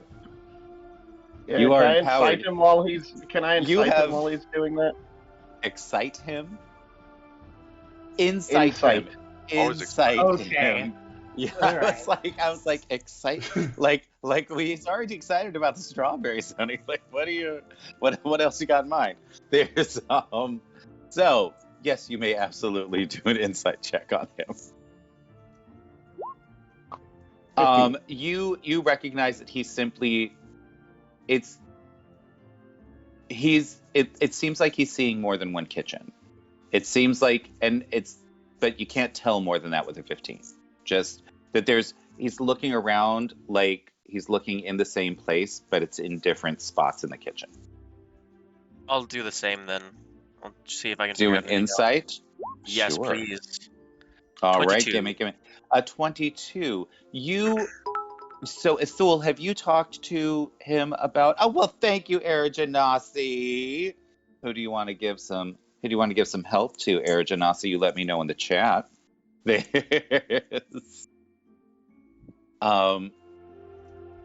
So yeah, Ithul, did you talk to Felix about what you saw in there? I mentioned that the genies had something to do with the strawberries, but beyond Sure. that, I haven't had a chance yet. Do we need to get you real strawberries? Is that what you're looking for? Yeah, so Arajanasi was Felix. So, what I will do is I will, if you want a hint, Arajanasi wants to give you a hint. So I will give you a hint because we love it when chat jumps in. There's lots of places to look. I'll start looking around and opening the cupboards. Would you like to do an investigation check? Yes. I am wait. Why do you guys hate doing investigation checks? Every time you guys go to a new place, it's like I refuse. I refuse to investigate. Yes, I use my inspiration. Fabulous. There's all right with a 17. Yes. As you start popping open different areas of the kitchen, you start popping open the cupboards, all that kind of stuff. First of all, you find gorgeous silverware, gorgeous plates, just hundreds, like settings for hundreds of people. They're all gold chased. They're all fine bone china. They are stunningly beautiful. Every single one of them. Mind you, most of them are totally covered in dust. They haven't been used in forever. As you continue searching, though, with the 17, you get to the pantry. And just next to the pantry is where they keep all of the things like lamps, flammables in their own sort of separate section off the pantry. Things for, like lighting the stoves, all that kind of stuff. And in there, you find a whole crazy collection of candlesticks and lanterns and lights and lamps, all kinds of stuff. And as you get in there, you start to smell strawberries. I go in there and I try to get the strawberries. Well, you don't see any strawberries. Oh, is it one of the candles? I'll try to see if any of the candles are specifically strawberry scented. Certainly. So as you start sniffing around the pantry, you realize that one of the lamps actually smells like strawberries for some reason. So maybe it's triggered with the scent of strawberry. So I'll pick up the lamp and I'll go back to the Emperor and I'll hand it to him. And he looks at it, and first he just like lifts it up to his mouth, and he's like, strawberry. He like just like tries to put it in his mouth. Oh no. I'll prestidigitate the lamp alight. As you do that, it just it's almost like it's got strawberry scented oil or something in it. Like the flame amplifies the scent of strawberries. Can I check inside to see if that's the case, if it is strawberry scented oil or if it's something else? You check inside and you see there is no oil inside. There is no reason that this lamp should be lighting right now. Oh, very interesting. Wonder what the others are doing.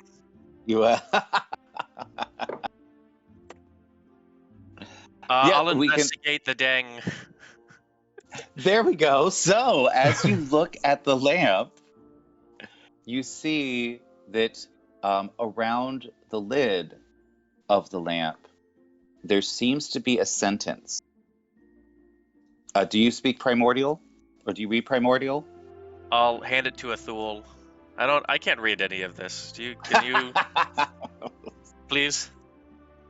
You're the brains of this operation, obviously. As Athul, will you read it?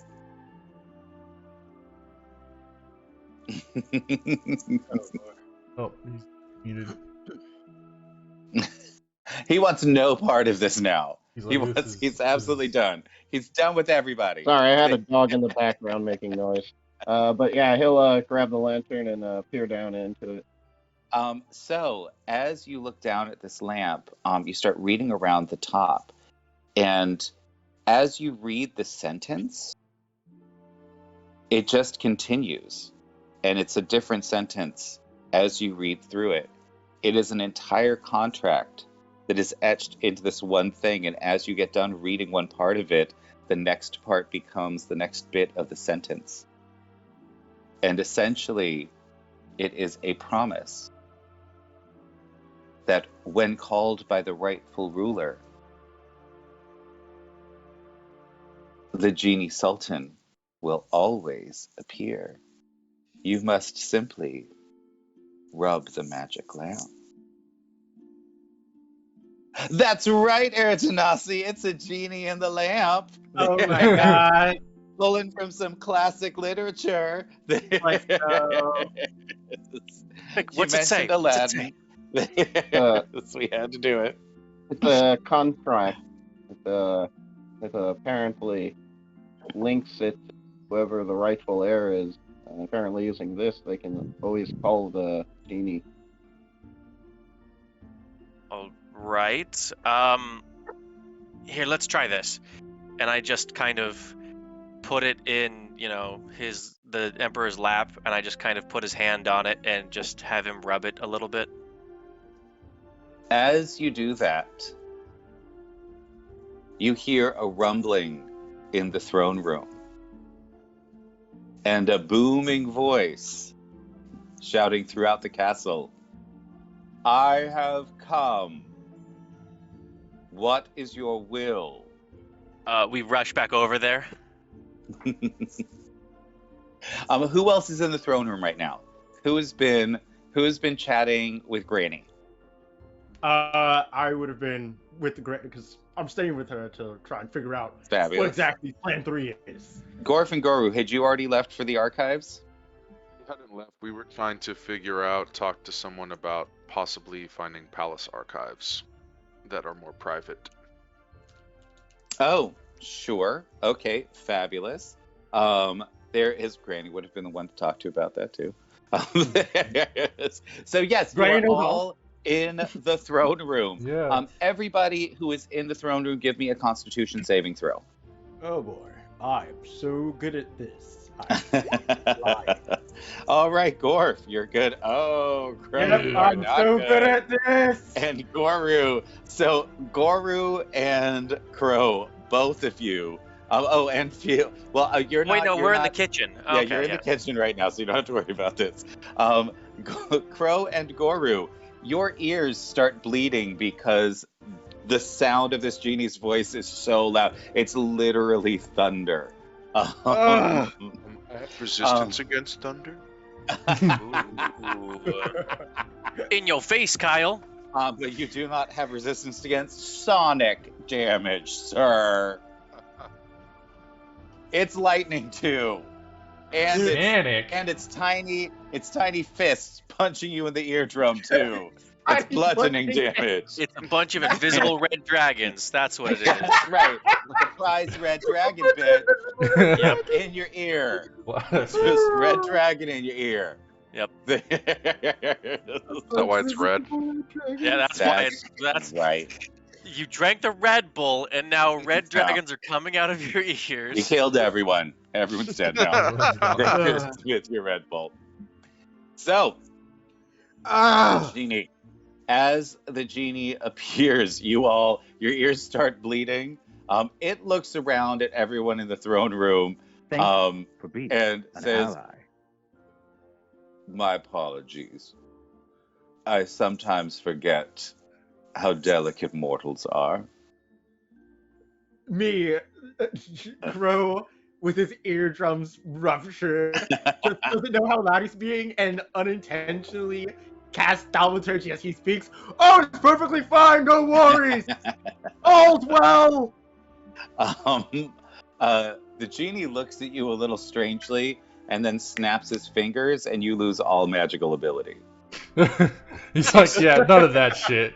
Yeah, he just cuts you off from magic. Like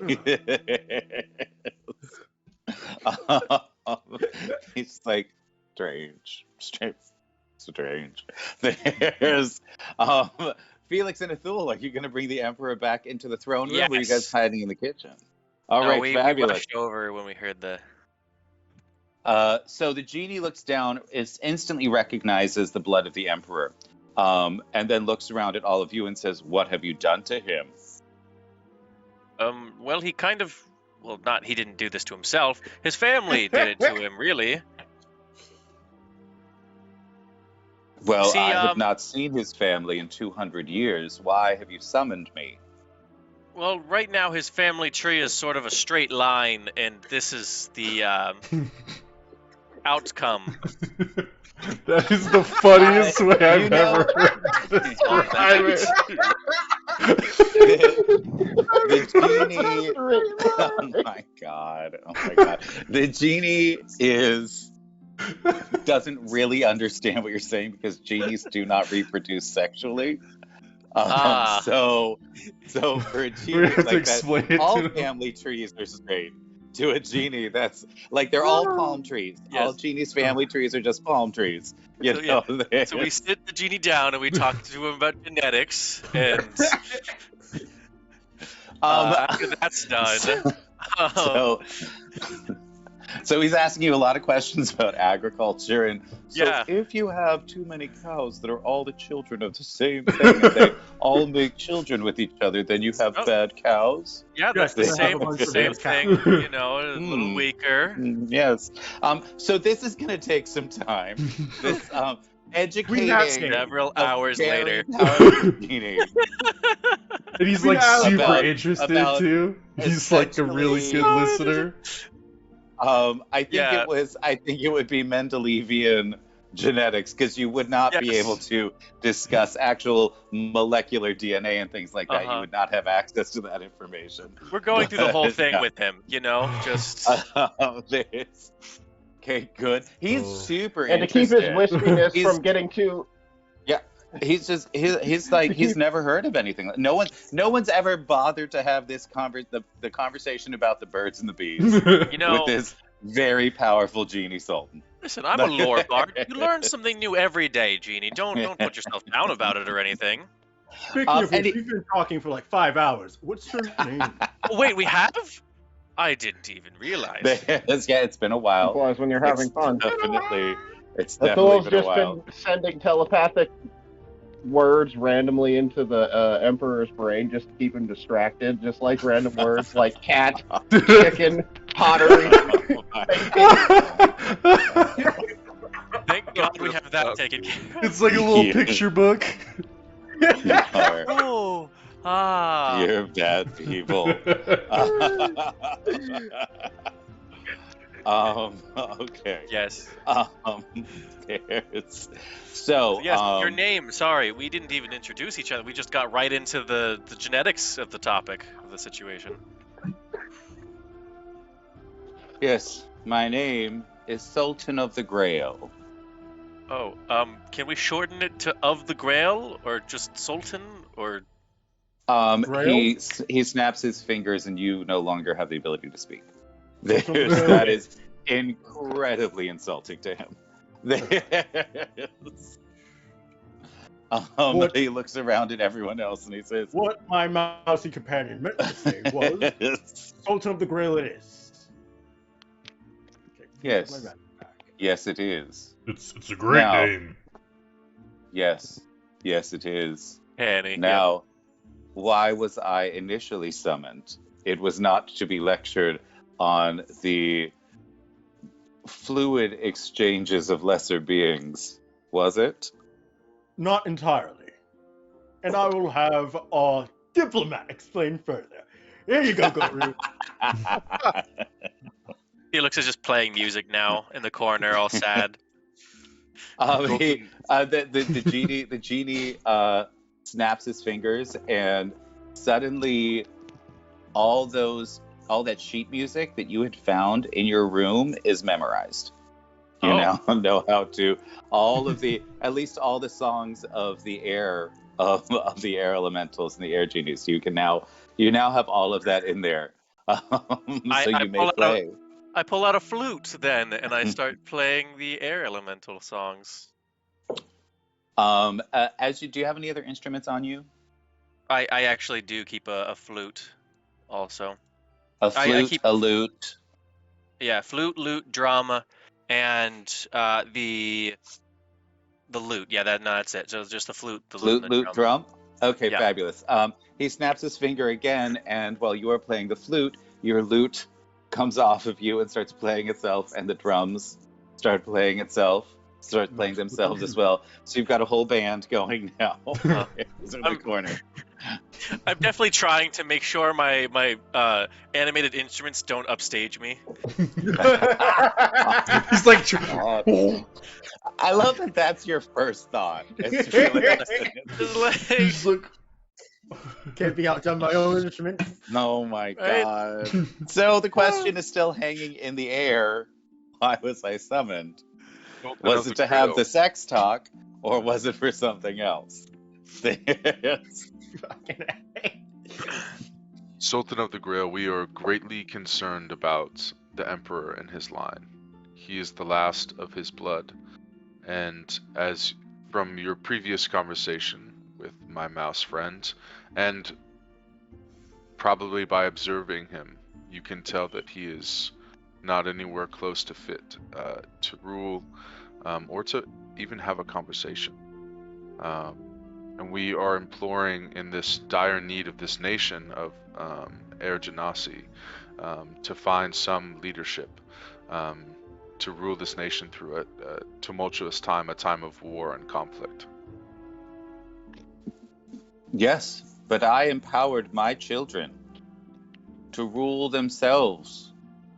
With little guidance from me, I will make no decision as to who shall rule. My children must be mature enough to make that decision on their own. Once that decision has been made and a new emperor is crowned, you may call me again and we shall see what I can do for you. But for now, this is the emperor, and this emperor shall stay so. Can we get that in writing? I'm sorry, what? You So people believe us that we actually spoke with you. Just It's a fine. moment.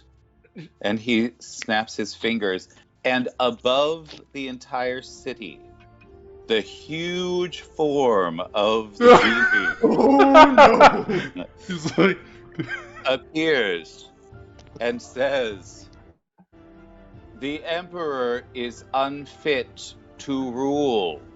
We cause a problem. You must come to the palace and decide upon a new emperor." This is the problem.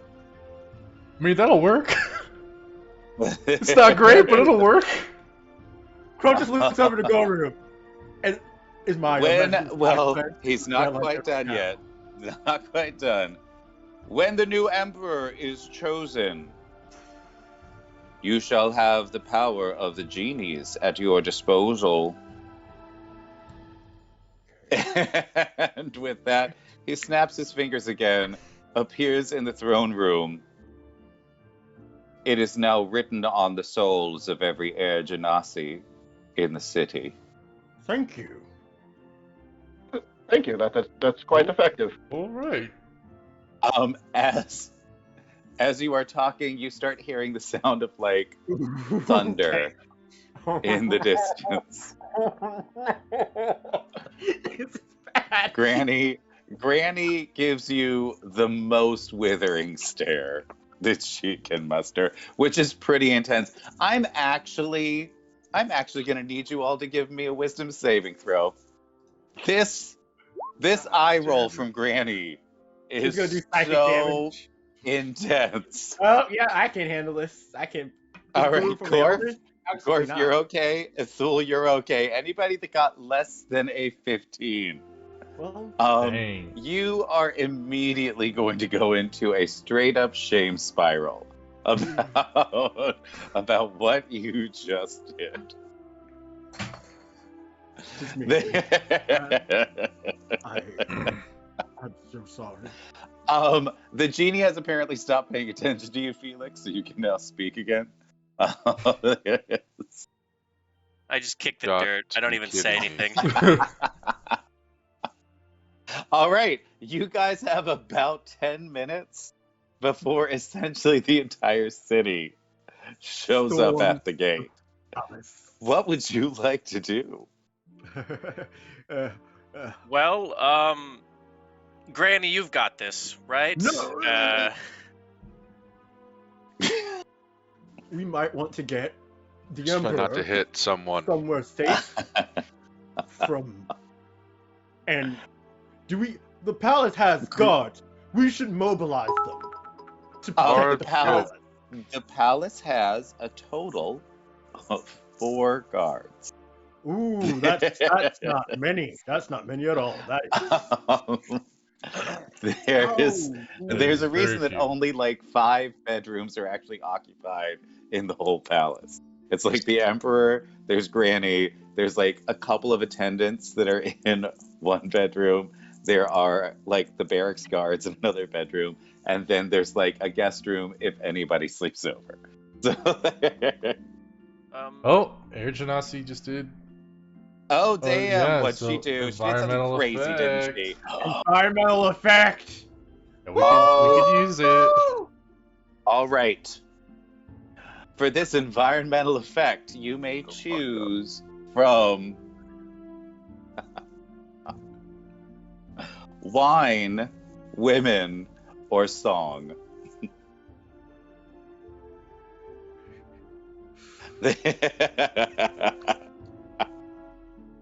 Wine. Straight up Song. watership down. Do song. Yes. Yes, so you All are right. hearing this. Wine. Why? All right. Watership down. Granny looks at you all Oh man. and says, the only way we're going to survive this, I think, is if we throw them a little bit of a party and apparently develop democracy at the same time. So, Genie of the Lamp, will you accept the voice of a proxy for the Emperor? And the genie looks down at her and says, it seems to sort of look inside her And he says, I will accept your voice as proxy as it has been the ruling voice of this land for the past year. Yes, what may I do for you? He looks at her, and the look he gives is very obviously one that's like minor things only. Like, don't get grand, bitch. Like, Don't push it. yes.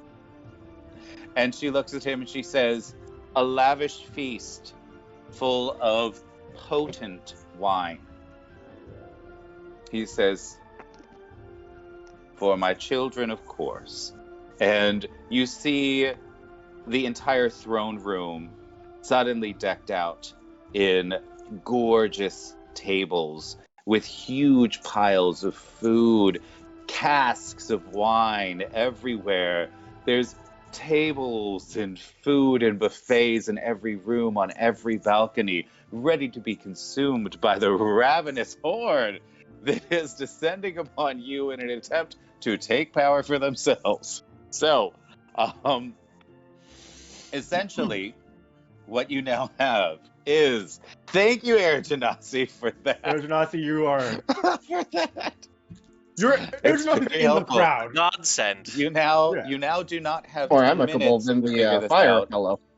You have about 2 hours before people get so drunk that they start tearing the palace apart. So you have 2 hours to create a system of democracy and hold the first vote for a democratically. Oh my lord. All right, go. I'll Do try it. to keep everybody a bit more distracted, see if we can buy any more time. Gorf, make sure they're still fed. Got Gorfa, it. you're in charge of the democracy talks. Or just like fucking pops a vein, is like trying not to kill someone, and it's like, and he's just like, I need pen, paper. I will have a draft of some sort of constitution and voting rights in Damn. 45 minutes. And he's just Pull like out. pulling, because he spent his whole life studying government, and Okay. He's like, I and got so this, he's bitch. just going to like Okay. he's just going to like draft this thing in like If you need like, coffee, just or like, I have drink another Red water. Bull, I'm okay, and Got just a Red like Bull. chugs another Red Bull and just starts Oh fucking my writing. God. Like, All right. Okay. You Why go do back you write to like you a go robot back at to a one of your time? rooms. You start writing. Felix, you are like, you still have your lute and your drum playing next to you, having a grand old time, keeping everybody entertained. As they come in, they see the huge feast. They see the genie standing right there. So everyone suddenly sort of like, they know what the genie means. They're well behaved. So everyone sort of goes back into their very sort of quiet and gossipy mode while they're there. But everyone starts like drinking and eating and all that kind of stuff. And it starts turning into a very lovely sort of party initially. So Felix is dancing, doing his thing. Goro, you were in your room writing a constitution. There's Gorf is passing out food, and every time he hands out a food, he's like, vote for Granny, vote for Granny. As he's passing it out. Yes. Felix is just handing out business cards for Delver's Dream. Oh my well, God. There's That so still will much help with the Oh, business He's like cards giving out passed mini out. quiches. So hold on. We have introduced a new element where potentially a gnome could be elected. But thank you, Gorf. So Gorf, why don't you tell me, what are you going to talk to Granny? How are you going to talk Granny into this? Oh boy. Well, I just assumed since she already was ruling. No one knows. No one knew that. The Ooling Ray. I love how this is going. This is great. Such a This is dream way. for a DM. Like Oh my this God. is. Gorf didn't even process I'm- that. I mean, I didn't Yeah, either, no, but... I know. It's always a delight for me when you guys only process half a thought and then just act. Like, it makes me so happy because it gives me the opportunity to do so many things. So Granny is looking at you. She hears you going around, vote for Granny, vote for Granny. She's like, what are you doing? Oh, good God. Oh, oh Lord. You don't want to roll? Oh, good Lord. And she's just trying to process what you've just done. I'm just gonna And go over to Granny, there's- just like pat her on the back. It's all right. It's okay. Have some tea. Have some wine. She starts looking around, and you start hearing Some wine. whispers about who's Granny? Who's this Granny? Why would we vote for? And then you start hearing, what is that? What? That's not a genasi. What is that thing over there? And you realize none of them have ever seen a gnome. Wow. So Okay. Fascinating. Also, I gave Gorofa advantage on any checks he might Oh, I need to saw make that. for his His negotiation. constitution that he's writing up. Holy Yeah, shit. we will get there. First, though, I am Where's the going to Emperor? need who has a plan for introducing the concept of gnomes to the entire. Not Gorf, he's just handing out hors d'oeuvres. Where is the Emperor and all this? Saying vote Felix, for Granny. Felix is seeing all of this whispering, and he just, like, his mouse folk training kicks in. He just starts, pulling people away. Just like, oh, look at this over here. Oh, you look so lovely today. Oh, wow. But there was a person that's only like oh, this person, only and I this just keep playing the tall over flute. there. I don't understand what's going on. Have you So tried no the one's gonna hors try. All right, so Oh, we're trying distraction. Where- Totally fine. I would like to know Give where me, the Emperor Does anyone is tell involved. Gorf to stop Well, saying vote for hold on. Granny? So, hold on. Okay. All right. Yeah, I Let's think do we all one did. thing at a Okay. time. All right. Felix, I would like a persuasion check from you. Persuasion check. Yes. Let's see. And depending on, this is not just a straight persuasion check. This is to see how much of the crowd you can persuade. So about a quarter of it. So about a quarter of the crowd That was is really now bad. really enthralled with what's going on over here. But 3/4 of the crowd is still like, what is that? And Granny's starting to get very uncomfortable with the looks that she's getting. Goro, you're in a different room. Gorf, you have stated that you are not getting involved. Bro, you're trying to help Granny. So why don't you tell me what you're doing about this? Okay. Step 1. Where is the Emperor in all of this? Oh, so the Emperor is on the throne right now. All right, currently sitting on the throne. Good to know. Mhm. Okay. Are you going to attempt to approach? Yes. Okay, as you attempt to approach, there is just an invisible wall that apparently the genie has put up to keep people away from the Emperor. That's a good call. Good choice.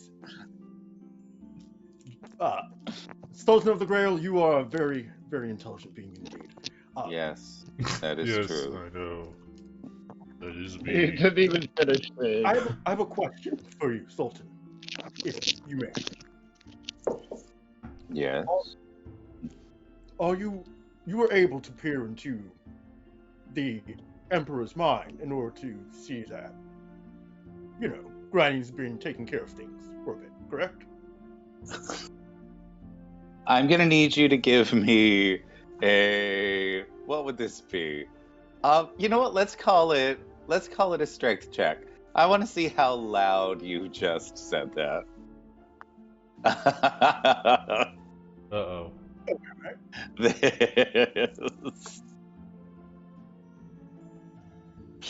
This. Oh, damn, dude. You were not able to, because you already were having a little trouble because of your ears maintaining like your volume. I'm controlling that. This is very loudly you have just revealed to a good quarter of the crowd that there's something really wrong with the Emperor. So this is going downhill. Okay, but didn't they already pretty know that? fast. Didn't the genie, shout it from the The genie rooftops? announced that he was The- unfit to lead. Yeah, well, the genie announced that he was unfit, but that could mean a lot of things. That just means Okay. he's dying. There's that he was old or that he was sick or something like that, but they have now discovered that there's something wrong with his brain. So it's like, wait, what is going on? So are we you're starting to hear the word coup Ooh, no, not a being coup. bandied about now in That's not a reference to word the we need to gnomes. use here. So, but continue asking your questions of the genie. Cast to calm emotions throughout the crowd. Ooh, you get inspiration for being the smart one, Athul. Yes, you may cast it because these are commoners. I'm not going to have them. I'm not going to have them roll anything. This is a spell that's powerful enough to affect common people. And I'm going to say that you can keep it up long enough so that essentially the crowd travels through this 20-foot space at some point, most of the crowd. Nice. So suddenly everybody's sort of feeling a little better about things. And they're still whispering about the things that they have now heard. Felix, you're playing because of that spell. Your playing has now you've now got like half the crowd sort of just enjoying the party instead of worrying about all the other stuff that's going on. And any other questions you'd like to ask the genie? I was going to ask if you could very briefly, I don't know, aid in his cognitive abilities just so long enough that he could give a speech of some sort in endorsement of Granny. He looks over at the Emperor and he looks at you and he's like, you don't want him to do that. Okay, I'll take you. Like I said, incredibly intelligent being. I bow before you. Thank you for that. That's a bad idea. All right. Thank you. Anything else you'd like to do? I'll be on my way. Thank you. Yes, so The crowd is gonna go, just like, okay, that was a bad idea. well, so now there's definitely you've got a pot of tea. You're gonna head back, like you said, you were gonna grab stuff for Goru. Grab some Goru, go to Granny, take her some tea. Take this. Head over to Goru. So, Ithul, is there anything else that you'd like to do besides casting that spell? This is getting bad. I'll just try and keep the crowd as under control as possible. Sure. Granny is Sipping at my flask. Granny sees you casting the spell and recognizes the intelligence of this. She is going to sort of motion to Felix and to Athul to come over. And she's going to say, well, I suppose the cat's out of the bag now. I think we've got to figure out a way during the party, not only to develop democracy on a floating island, but to let everybody know that they've had neighbors for a while that they didn't know about. So, I can break the news to them. But it probably would be wise. what now?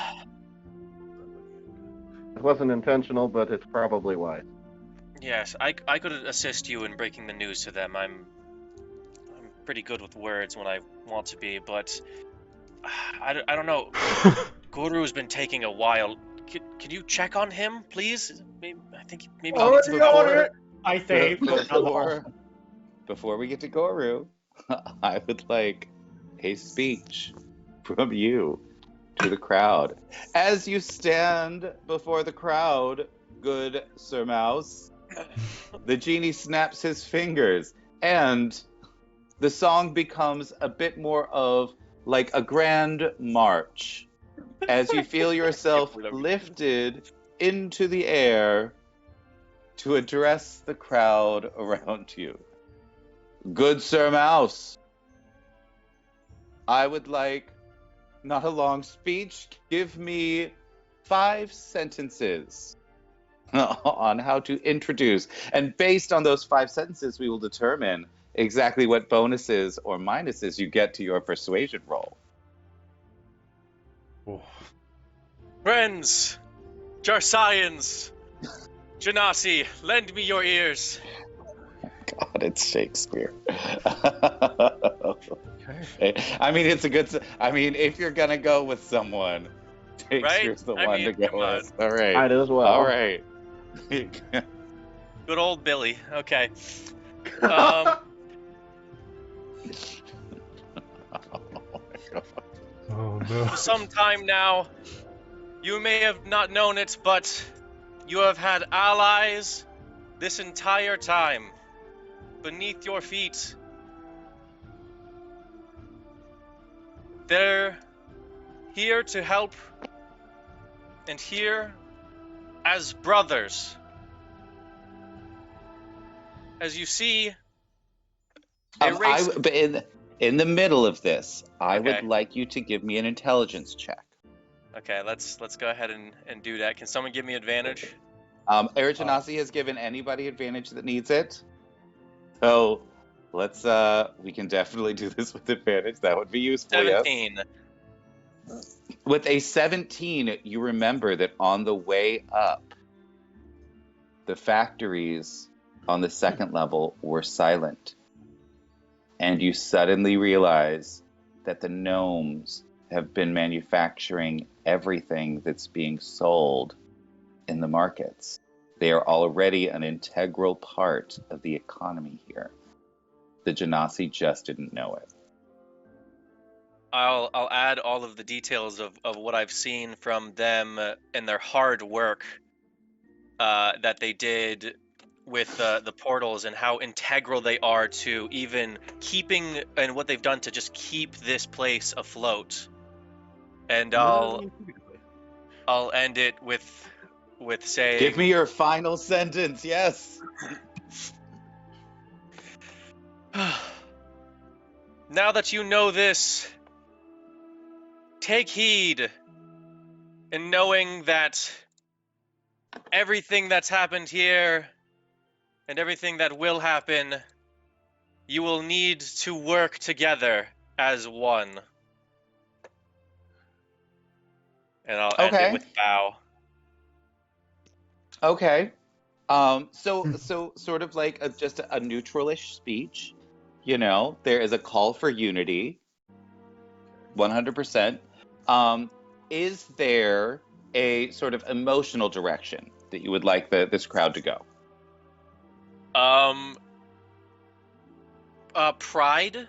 Prideful and hopeful. Okay. For the future Give me one more sentence to the crowd to get them there. Do they know about the war and everything going on, right? Yeah, no, they literally can see it from their windows. How's the world going? I must enforce this another day. Looks like there's a couple more robots over there. Yeah. Yes, sirree. As you have all seen, the state of our borders are declining at a substantial rate, and now more than ever,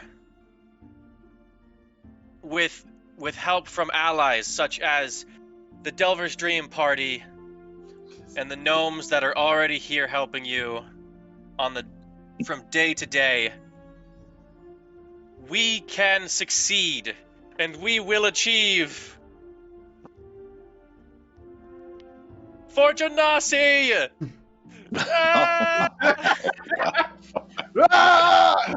Okay. All right. Fabulous. I would like Here, to say take the sip yes. of flask. Abe Loke. It would have been a very long run-on sentence. It's true, to explain all the economic ramifications. It's true. It's true. I am honestly glad that he did not do that to us. But Erigenasi, I'm loving that you're giving the entire speech from that's from Antony and Cleopatra, right? Yeah. So like, I love it. Friends, Romans, countrymen, lend me your ears. It's such a delightful thing. Okay, I love because it. you invoked the bard himself, and because of that final sentence, I will say, that you have advantage and a +2 on your persuasion check. An Oh additional well, I +2. got my Shakespeare wrong. Ergenasi is correcting me, and I'm sad now. There's, so you get Julius So Caesar, not Antony and Cleopatra. 21. Well, they were all banging each other. It's hard to keep We're all track. banging. There's, Much like the the- secluded It's a 21. aristocracy, aristocracy. right. Everyone was banging That was everyone. a really bad roll for me, guys. Yeah. Wait. No, what is Wait, happening? no, what happened? I'm gonna use my inspiration and roll one more time. Okay. All right. Do it. Sleep. Do it. My eyes are closed. I can't. That was Give me- terrible. Oh my god, dude. What is happening? I got a I mean, 21. So you got a 21. total, It's a 21. With Oh, that God. speech, you have begun the process of integration with the Genasi and the gnomes. Granny recognizes this, and while you have been doing your speech, she has been looking around to see. She has been picking out some of the more powerful families, some of the more powerful merchants, some of the more powerful, that come from like old money as well, people. And she's talking to them, and you can hear her saying, well, I can certainly show you our homeland if you'd like. And they seem to be very interested in this. And so she actually takes them back into the gnome city. And when she comes forth again, they're all very impressed. They are all like, especially the merchants, immediately recognize the benefits of having these gnomes here. So everyone continues the party, and now we're going to go over to Goru. Working on democracy, Mr. Goru. I don't know why I said anything. So, first Knock, knock. things first. Who is included in this democracy? Everyone that lives in this island, everyone that lives here is included.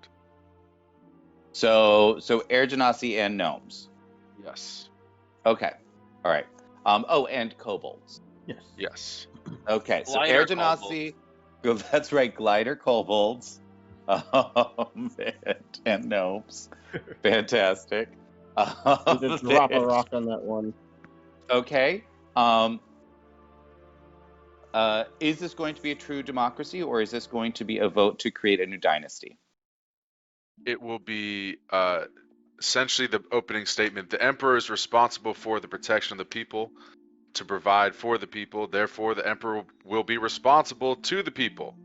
Emperor is elected by majority vote at a term set by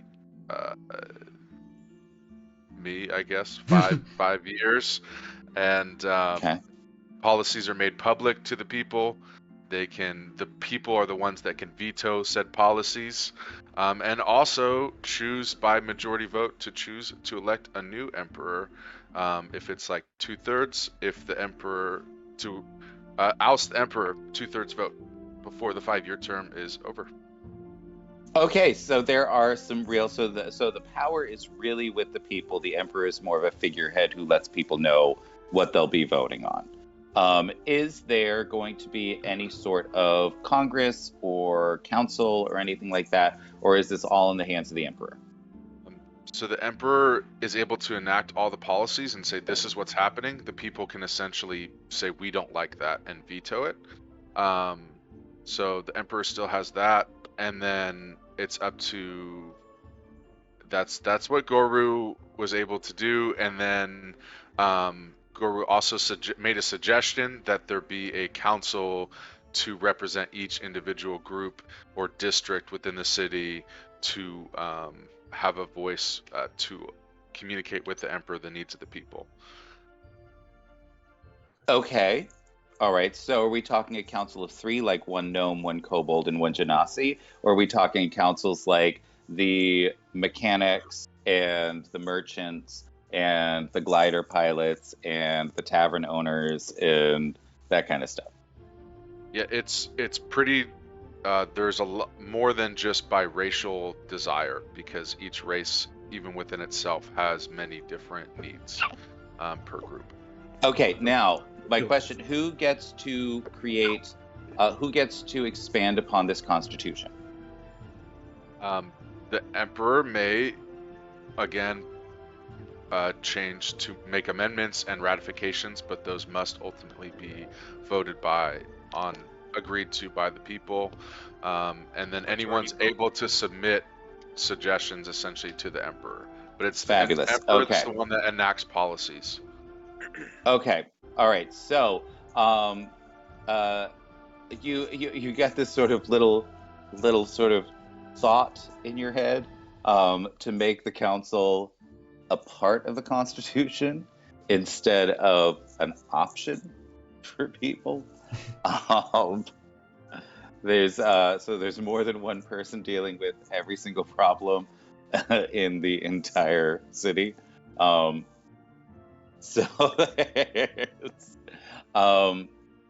yes, with that first I'm going to need, and you have advantage on this, I'm going to need an intelligence roll to see how well you actually put those thoughts down on paper. How well you communicated those concepts into a written constitution. Do you have proficiency in calligraphy? Right. Please say yes. Dear gods. Oh my god. Damn. All right, you Please do say have yes. advantage. You do You got have. You another one, already yep. have advantage. Let's do a little better. Please. Anything. Oh my god. Worse. You look at this and you absolutely get down on yourself. Like, you've got these ideas in your head and Yeah. you cannot seem to get them onto paper. What are you gonna do?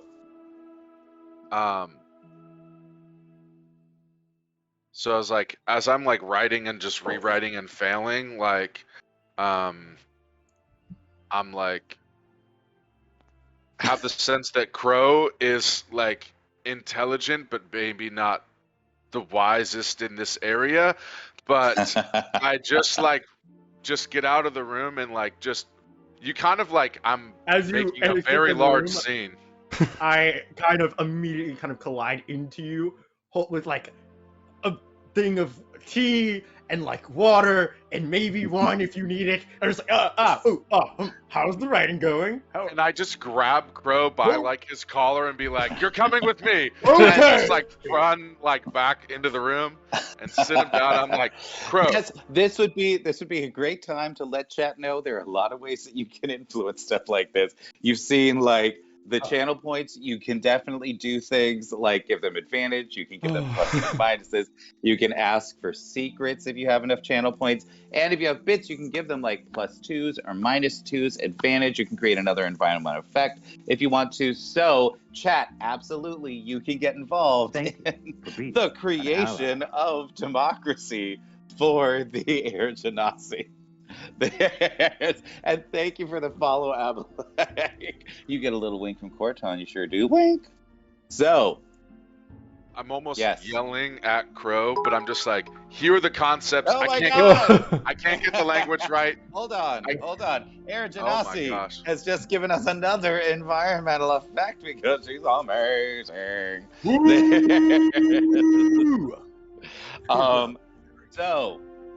With this, I think everyone gets +2s from that. well, they can also have +2s from that, damn it. Okay. Yeah, environmental effects are awesome. True. Huge for everyone. So, you may choose, Air Genasi, between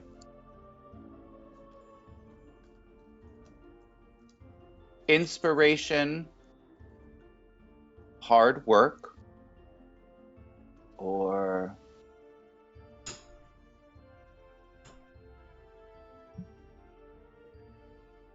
delegation. Inside it, you can do inspiration, delegation, or hard work. One of the three. One of the three. Let us see.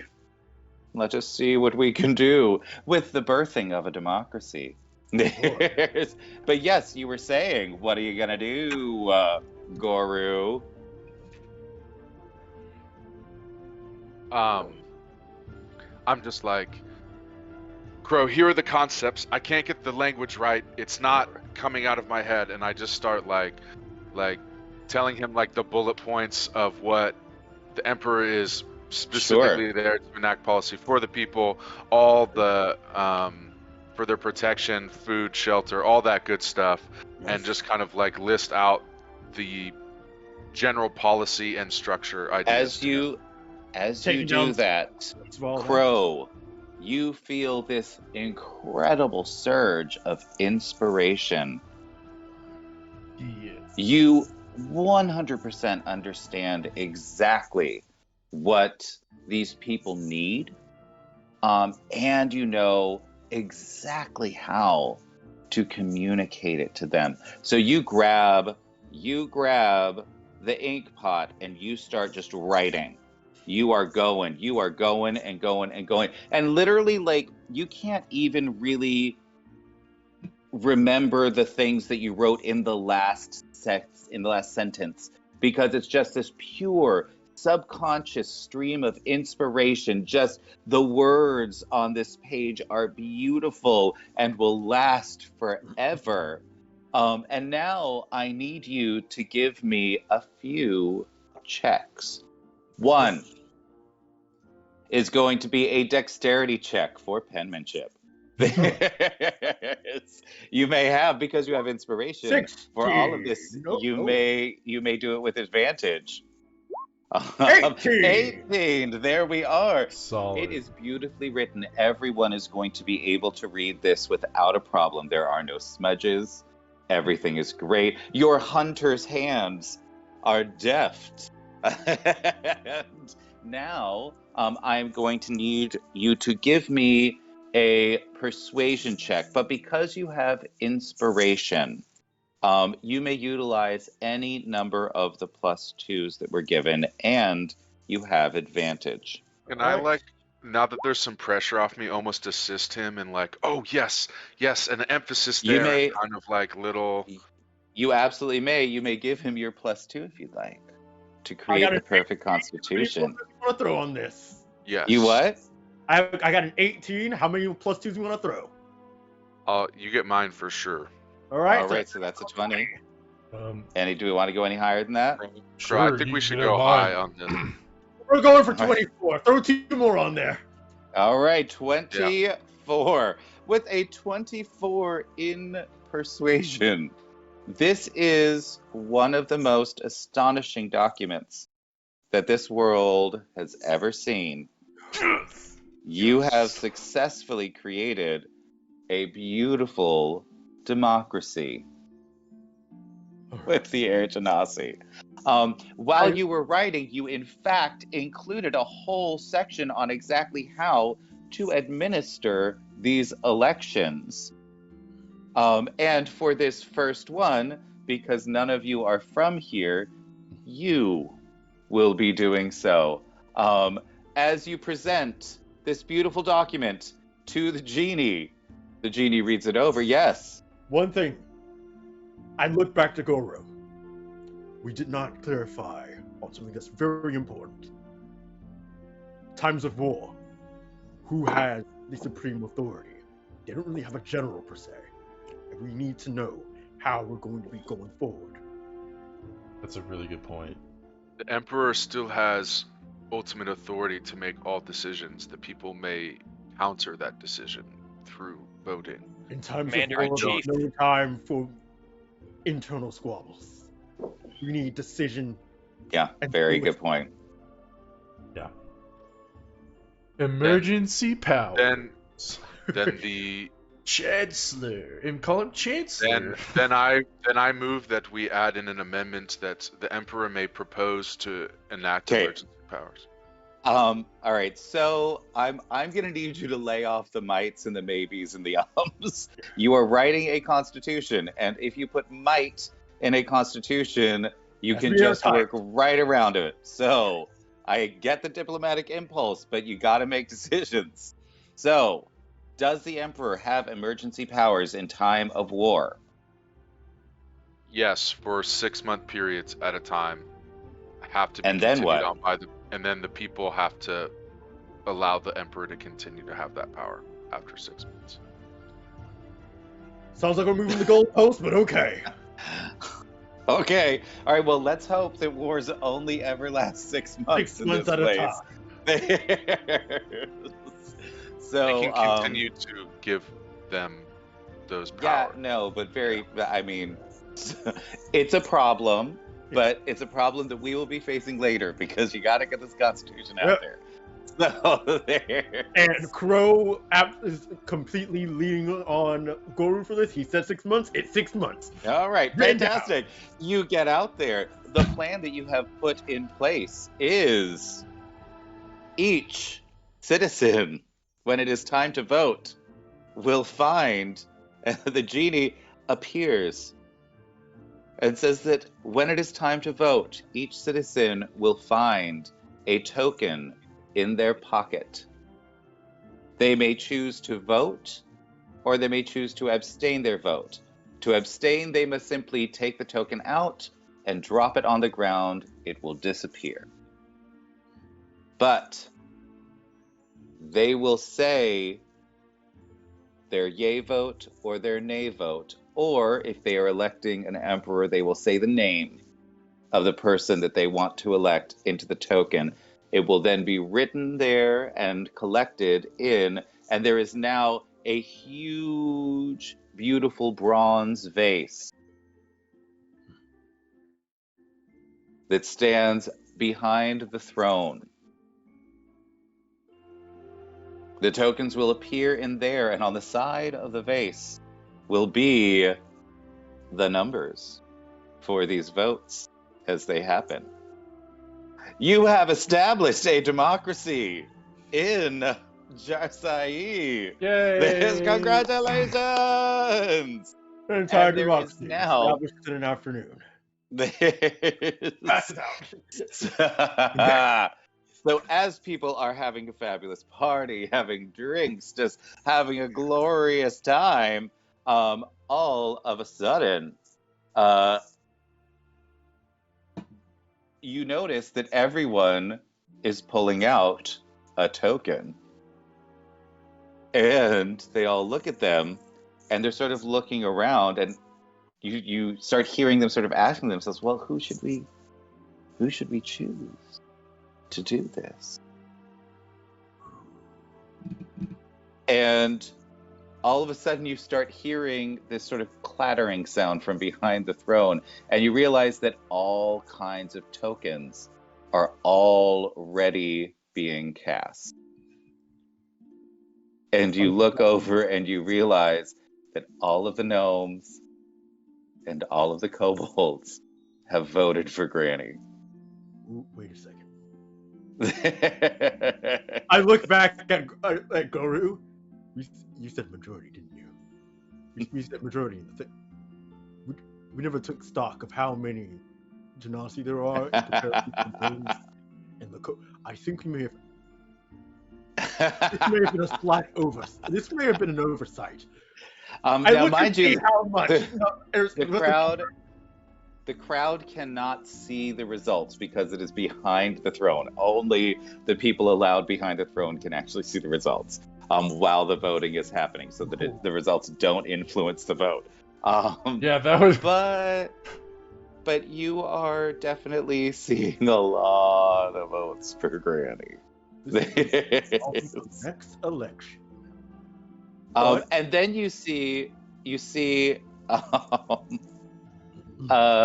several of the more powerful Air Genasi sort of standing up on a table or a chair in various parts of the throne room, starting to declaim and starting to talk to their fellow countrymen about the fact that they should be ruling. is swirled in. You start to hear a little more clattering happening as all kinds of different names are now being thrown in. Yeah. To that What a waste of a vote. There's just too many people to So- vote for. Yeah, that's kind of the issue with the first pass. Yeah, Yeah. majority vote. That's why has elections are been usually an tournaments. issue. So So as this starts happening, you realize that the genie is sort of looking at Granny with new interest, and he claps his hands at one point and he says, "The results are in," and you see that some people still have their tokens in their hands. They're like, "Wait, I didn't get to vote," and the genie announces that regardless of how the rest of the votes are cast, the majority has already spoken. Granny is the new emperor. And with that, Granny appears on the throne in the ceremonial vestments of the emperor. And she looks down at the crowd, sort of nervous, as all of the Air Genasi look up at her. And she sort of crooks her finger at the genie and whispers something into his ear. And the genie nods in her direction, and suddenly from the front gate of the palace, you see, in gorgeous outfits made of silk and gold leaf, the gnomes and the kobolds marching towards the palace. yeah, Behind them, fireworks begin to erupt into the night sky as the little people approach. They come bearing gifts of manufactured goods for the merchants to sell. They come bearing wine and food for the party. They bow to the Air Genasi throughout the party. And then the music begins and a great cry goes up as the new community in the floating city is formed, with all people getting to live their lives in the sunlight now. Yay! Huzzah! We did it! I think Felix goes up to Gorfa and says, "Good job, man. You really, all these people, they seem so happy. You included the mouse folk, right?" no, I included everyone that lives here. Yes. Oh, good. I just don't see any Well, of the parts. the mouse folk don't actually live here. Don't reside. They Well, just there work are here. people that live here. No, they all work here. The mouse folk are all considered to live in Valencia. They commute. Yeah, no, they're posted here, but this isn't their home. Their home is with the mothers. Dang it. He's just like, Alright. make babies take over this whole island. It wouldn't be that difficult. It wouldn't. Let's. No, it really would. It'd be like in 2 years they'd have more people than Yeah. everyone else. Oh, you guys want to do majority vote? All right, bet. So it has been a good night for democracy. Well, The genie looks down on you, small smile on his lips. He says, "This is different, but I Oh. believe we can make it work." hopefully. Now, there will be much to discuss soon. You may want to take your rest. It's been a pretty exhausting day, but I do have one thing to Yes. talk to you about. Are you familiar with the heart of, I just kind of point down, kind of motioning towards the massive air elemental that's holding everything up? The heart of the sky. Yes, Yes. that. Appears that I may have accidentally become one with it in a way. That doesn't have any, like, unforeseen consequences, right? Adverse It was effects. no accident.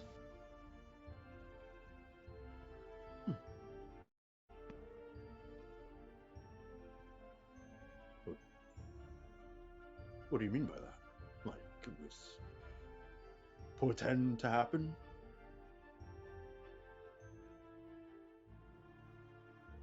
He waves his hand,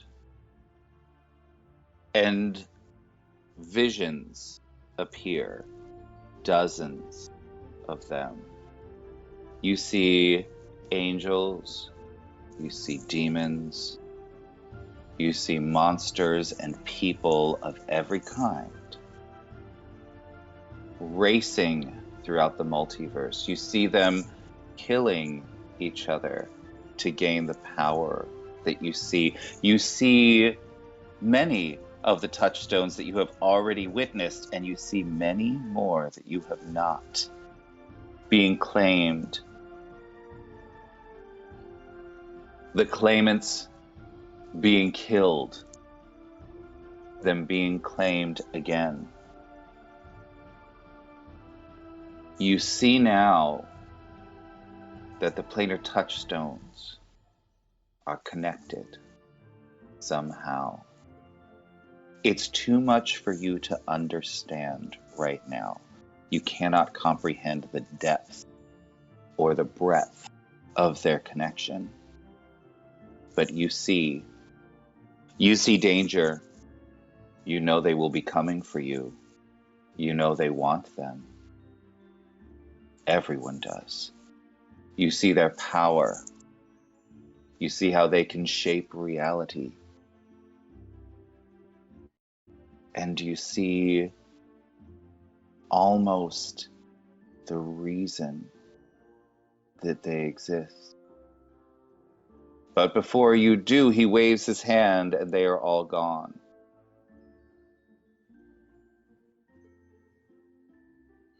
None of this is random chance. None of this is fate. This is something new. This is the song. And you are part of its harmony now. And with that, he disappears. Crow is kind of looking down. at Heavy. his stuff. Mhm. As you look down, you suddenly smell sulfur. Uh-oh. You don't know why, but the smell begins to get stronger. Does Felix recognize it? Give me an intelligence check. Just straight intelligence. King No. Gorf too? I'm gonna. Gorf, yes, you can give me an intelligence check too. Neither one of you recognize it. 2.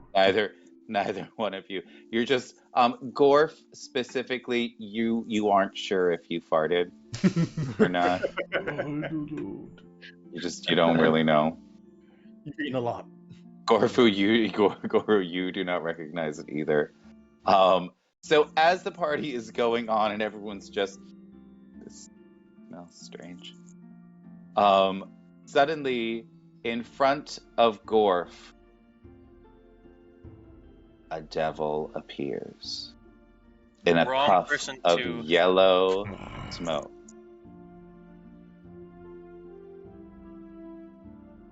He looks at Gorf and he says, I am simply here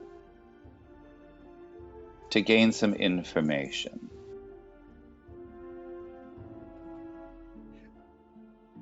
It's kind of. What do you do?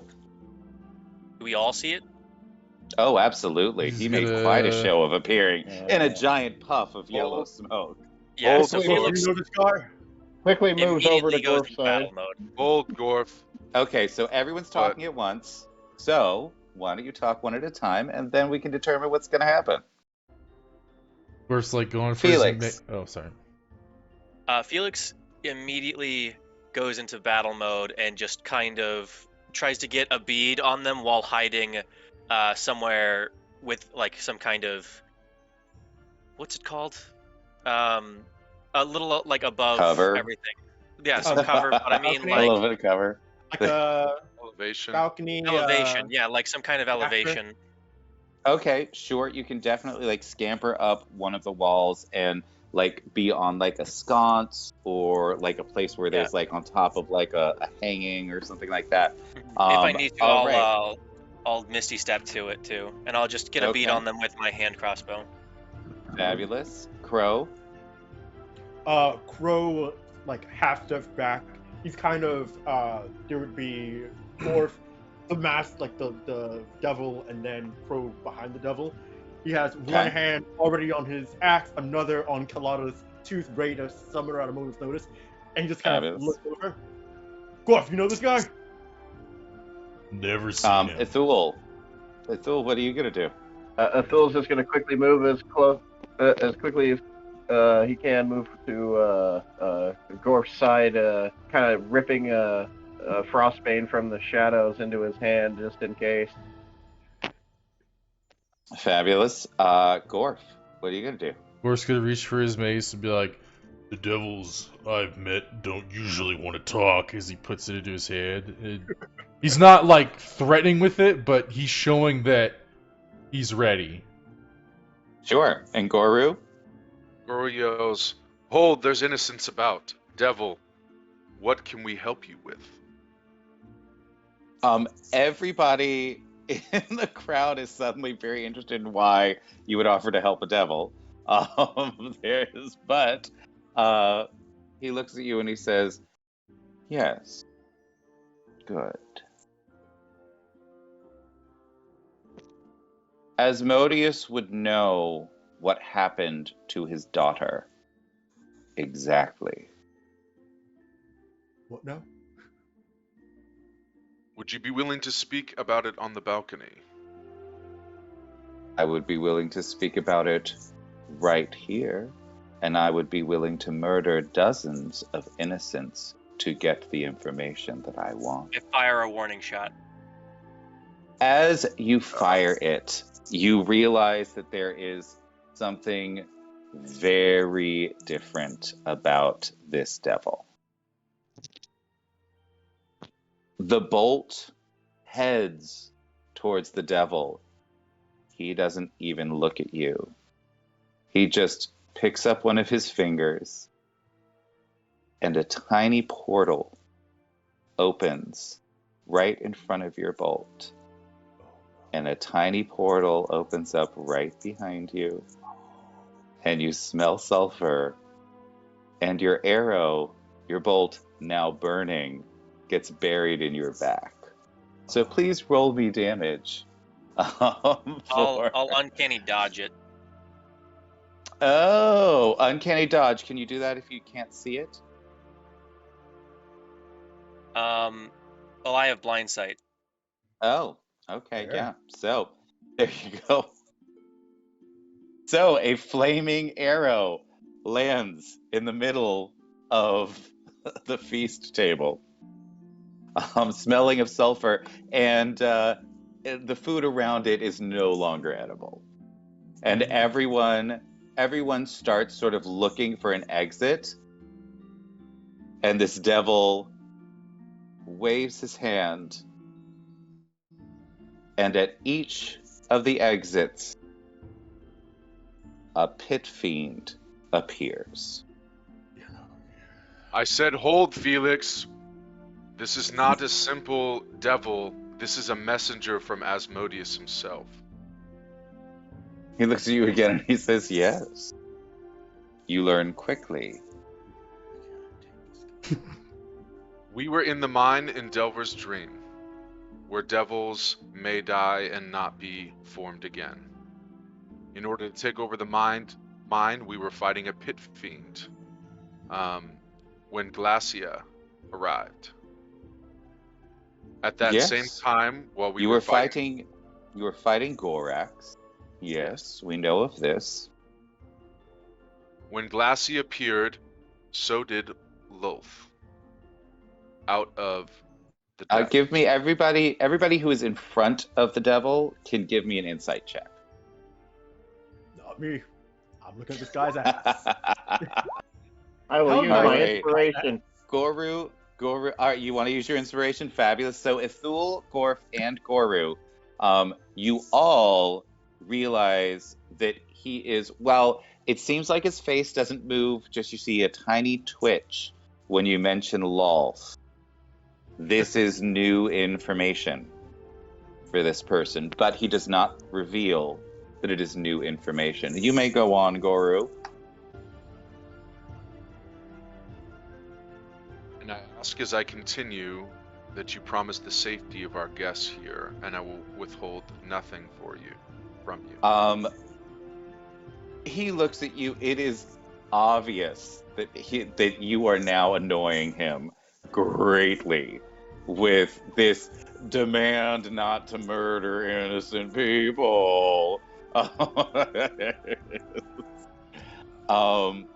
Felix pipes up a bit and he says, "What do you want, fiend? If this is truly about Asmodeus, we do not have what remains of his daughter." I would like another insight check from everybody standing in front of the devil. How's Granny faring? Well, Granny is on the throne, and you sense that the perimeter that the genie set up is still there. You think it might now be a permanent thing. So only people that Granny wants to approach the throne may approach the throne. Nice. Okay, she's safe. Well, Yes, so let me see. Sorry, are these the new ones? All right, so I've got the old. Yes, these are new. Okay, so Ithul, you are the only one that sees. This is again new information. The daughter's dead. They didn't know that. They knew that she had disappeared, that they had suddenly stopped sensing her, but they didn't know why. And I'm gonna one by one send a telepathic message to my friend. Like, this is stuff he doesn't know. I said back, we don't have a choice. Your quarrel is And with. I'm not saying. I'm just letting you know if this is new information for him. And I continue So- on with, if you send that to Crow, just like, this is new information to me. You guys killed Glacia. We did not do anything to Glacia. Thank you. As much as I would have liked to. So, Felix, you may give me a dexterity check. A Dexterity check. save. Dexterity save. Give me a dexterity save. Let's see. Oh, thank God. It was almost a 2. 26. You feel a hand try to sort of grasp you, an invisible hand try to grasp you. Give me an insight check.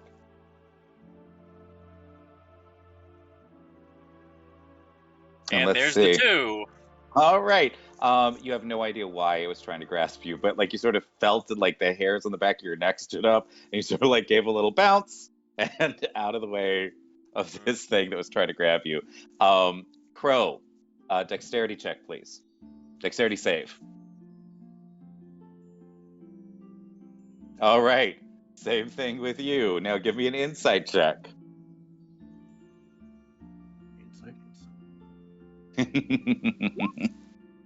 Okay, you realize that the devil is trying to get all of you where he can see you. He's not being aggressive about this, but he really doesn't like having people behind him or around him. He's used to battle.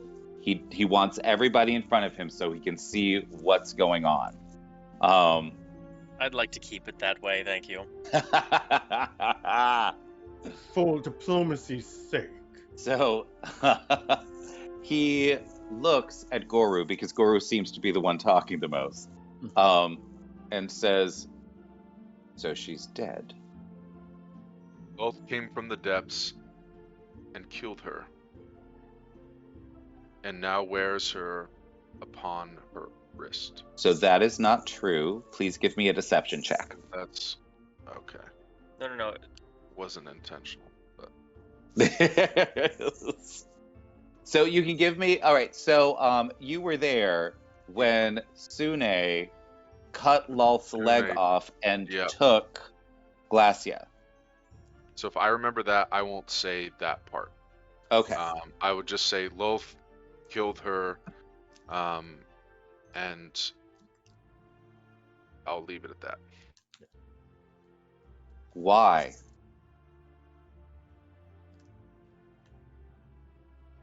Why would Lolth kill her? That is Anybody? That is a they were question both you'll have fighting. to ask her. The only thing I was able to understand from Hold the on, situation. hold on. What did you just say, Gorf? That is something you'll have to ask Lolth. He looks at you and he's like, I don't appreciate your tone.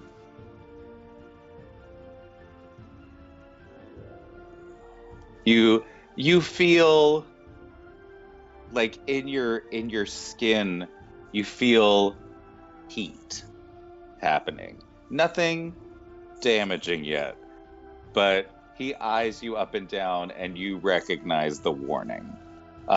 Like, keep a civil tongue. Goru, you had something to say? I have no concrete information for you other than there seemed to be three parties battling over ownership of the mine. Us, Lolth, and Glacia. Lolth came in to try to claim her piece as there were already Drow taking place. There were already Drow that had been defeated in the area. That is all I know about why Lolth was there. Give me, are you attempting to keep back the whole thing about Sune? Or are you planning on telling him? I'm trying to withhold that as much as I can. Give me a deception check, please. Trying to deceive a devil. Please, It's going God. so well. 15. Yeah, no. You know. He just looks at you and he's like, the whole truth, or people start dying. Sune was also there. With this, it is just obvious to everyone, including the people behind him, that he's like, what the fuck? Like, this just became a thing. A concordance of... It's like, why would you summon Sune to this fight? Because Lolth wasn't enough, we wanted an even bigger battle. But as my friend has been saying for so long now, it was Lolth who killed and did what he did with the remains of your Glacia. And he just stops you. He's like, did what she did? What did she do? Well, if you must know, she's much more ornamental now. You feel the same warning, like literally like fire's about to erupt from underneath your skin. How do I put this? He's getting Lolth pissed. turned her into jewelry. My friend does not mean offense by this statement. He just stops. He's like, first of all, he looks at Goru and he just says, "You will know when I am offended," and just stops. Where is she now? Lolth would know. So would you. Yes, but you've been so nice in asking all of your questions that... Shit. Oh, Felix, God. why are you such a pot stirrer? Shut the fuck up! Oh, Crow, dude. Crow, who is also just confused and like on the back foot here. Just tell him! All right. I don't take all so right. kindly to it. Felix, I'm going to need a charisma saving throw from you, Oh, sir. hell. Athul just blurts out, Sune took her. 15. Okay. All right. Oh, God. Right before you felt something snatching at you, Ithul screamed out, Sune took her, and stopped the whole thing that was about to happen. He looks over and he says, what? Sune relinquished Glacia from Lolth after her demise and kept her. You have given me much to think on, as you have my master. Here, a little present for you. I don't like this sound. And he snaps his fingers, disappears in a huge puff of yellow smoke that keeps getting bigger and bigger and bigger and just filling the entire hall. All the food that it touches spoils, all the wine that it touches rots, and the smell is horrific. I just stopped breathing. Yeah, as he snapped his fingers, all of the pit fiends disappeared as well, but now no one can be here until at least tomorrow. It is now full of disgusting fumes. So, yes. That killed the party. First of all, Felix gets inspiration for absolutely sticking to his fucking character, Hell yeah, regardless of the situation. Oh. There's, and I do gotta commend you for that. Yeah. Right? I want you to know, Ithul. Well, and I love it. I just want to say, first of all, I love it when my characters do that because it makes for better stories. Like, I mean, Felix absolutely would have done exactly that thing that he just did. You guys And think we all Felix would is have been like, terrified as what the shit, fuck? too. I was just trying to make sure Felix didn't lose his fucking head. Yeah. Well, can anyone tell me why he would be making a charisma saving throw? Dominate person is what I thought. Nope. Oh, God. Wait, was you Polymorph? going to teleport you to the 9 health? Plane shift. You were going to teleport you to the 9 health! You were about to be sent to fucking Malbolge. I would have been fine. Thrown to the 9 health! So you better thank Ithul for saving your ass. Oh, Because my God. that 15, Let's be honest, that would have been really interesting to see Felix just disappear. That would have been, Oh my God. that would have been great. Gorf would have been like, yeah, he The probably deserved that. conversations- I'm sorry, the conversations that you would have had with Asmodeus would have Right? been glorious. That would have been pretty fun. That would have been great. But with that, we shall end our session. Oh, once gosh. again. Holy We have crap. created democracy and talked to, and now Asmodeus knows exactly where the daughter is. Who knows what that's going to do to the balance of power in the multiverse? Well- Well, Can't really help. So thank you everybody for joining us today. It was glorious. You guys are all awesome. I absolutely love having you here. Thank you to all my players for doing such a fabulous job today. And I want to thank a couple more of our sponsors before we raid into Sensei Suplex, who is fabulous. He's part of our Rolling Together stream team. He is absolutely delightful. So we covered a bunch already. I definitely want to shout out Phoenix Dice.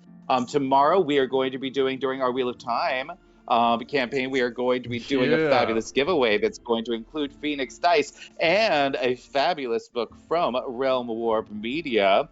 So with the Phoenix Dice giveaway, you get to pick whatever dice set you want on their entire website. Anything you want. We're not going to pick it for you. You get the thing that you want to get, which is going to be delightful. We're going to set that up tomorrow. Lando, did you have something to say? Yeah, I just wanted to say something really cool about Phoenix Dice that hasn't been said on the channel. Phoenix Dice, they use recyclable materials that would be like contributing to landfills to make the dice. Ergo, Yeah. Phoenix Dice. And I just think that's like the That is coolest awesome. pitch It that I've is ever fabulous. heard. I think it's so cool. Yeah. And we It's haven't one said of it. the I just wanted to things- make sure that it's- yeah, that's known. It's one of the reasons. It's so cool. One of the reasons. It's one of the reasons that we actually started with Phoenix Dice. So yes, absolutely, and I absolutely have been forgetting to mention that part of it. So yes, it's all recycled materials. They do a really good job with it. And like I said, you can pick any set that you want, any kind of fabulous clackety clacks to be throwing down on them tables. So yay, and Soul Rolls, who does an amazing job helping people refine the concepts of their own business. So helping take you from a place where you're dreaming about having your own business, whether it be streaming or anything else, and helping you really create a path to making that dream come true. He is incredible at that. Please go visit his website, go check out what he offers. He is incredible. So with that, we shall raid into Sensei Suplex. Yay. Remember, when we head over to somebody else's channel, we let them know what Playnard Allies is bringing to the potluck. I am going to be bringing some sulfur-infused red wine. I sure am. I don't think anyone's going to drink that. The Red Bull. That's what I'm bringing. Oh, nice. Yes. A 45-minute constitution. I'm going to bring some honey Yes. chocolate coins. I think that's the Point. I love it. Oh my gosh. And I'll we bring raid illusionary now. liquor. Yay! Bye, everybody. Bye, guys. Bye, guys.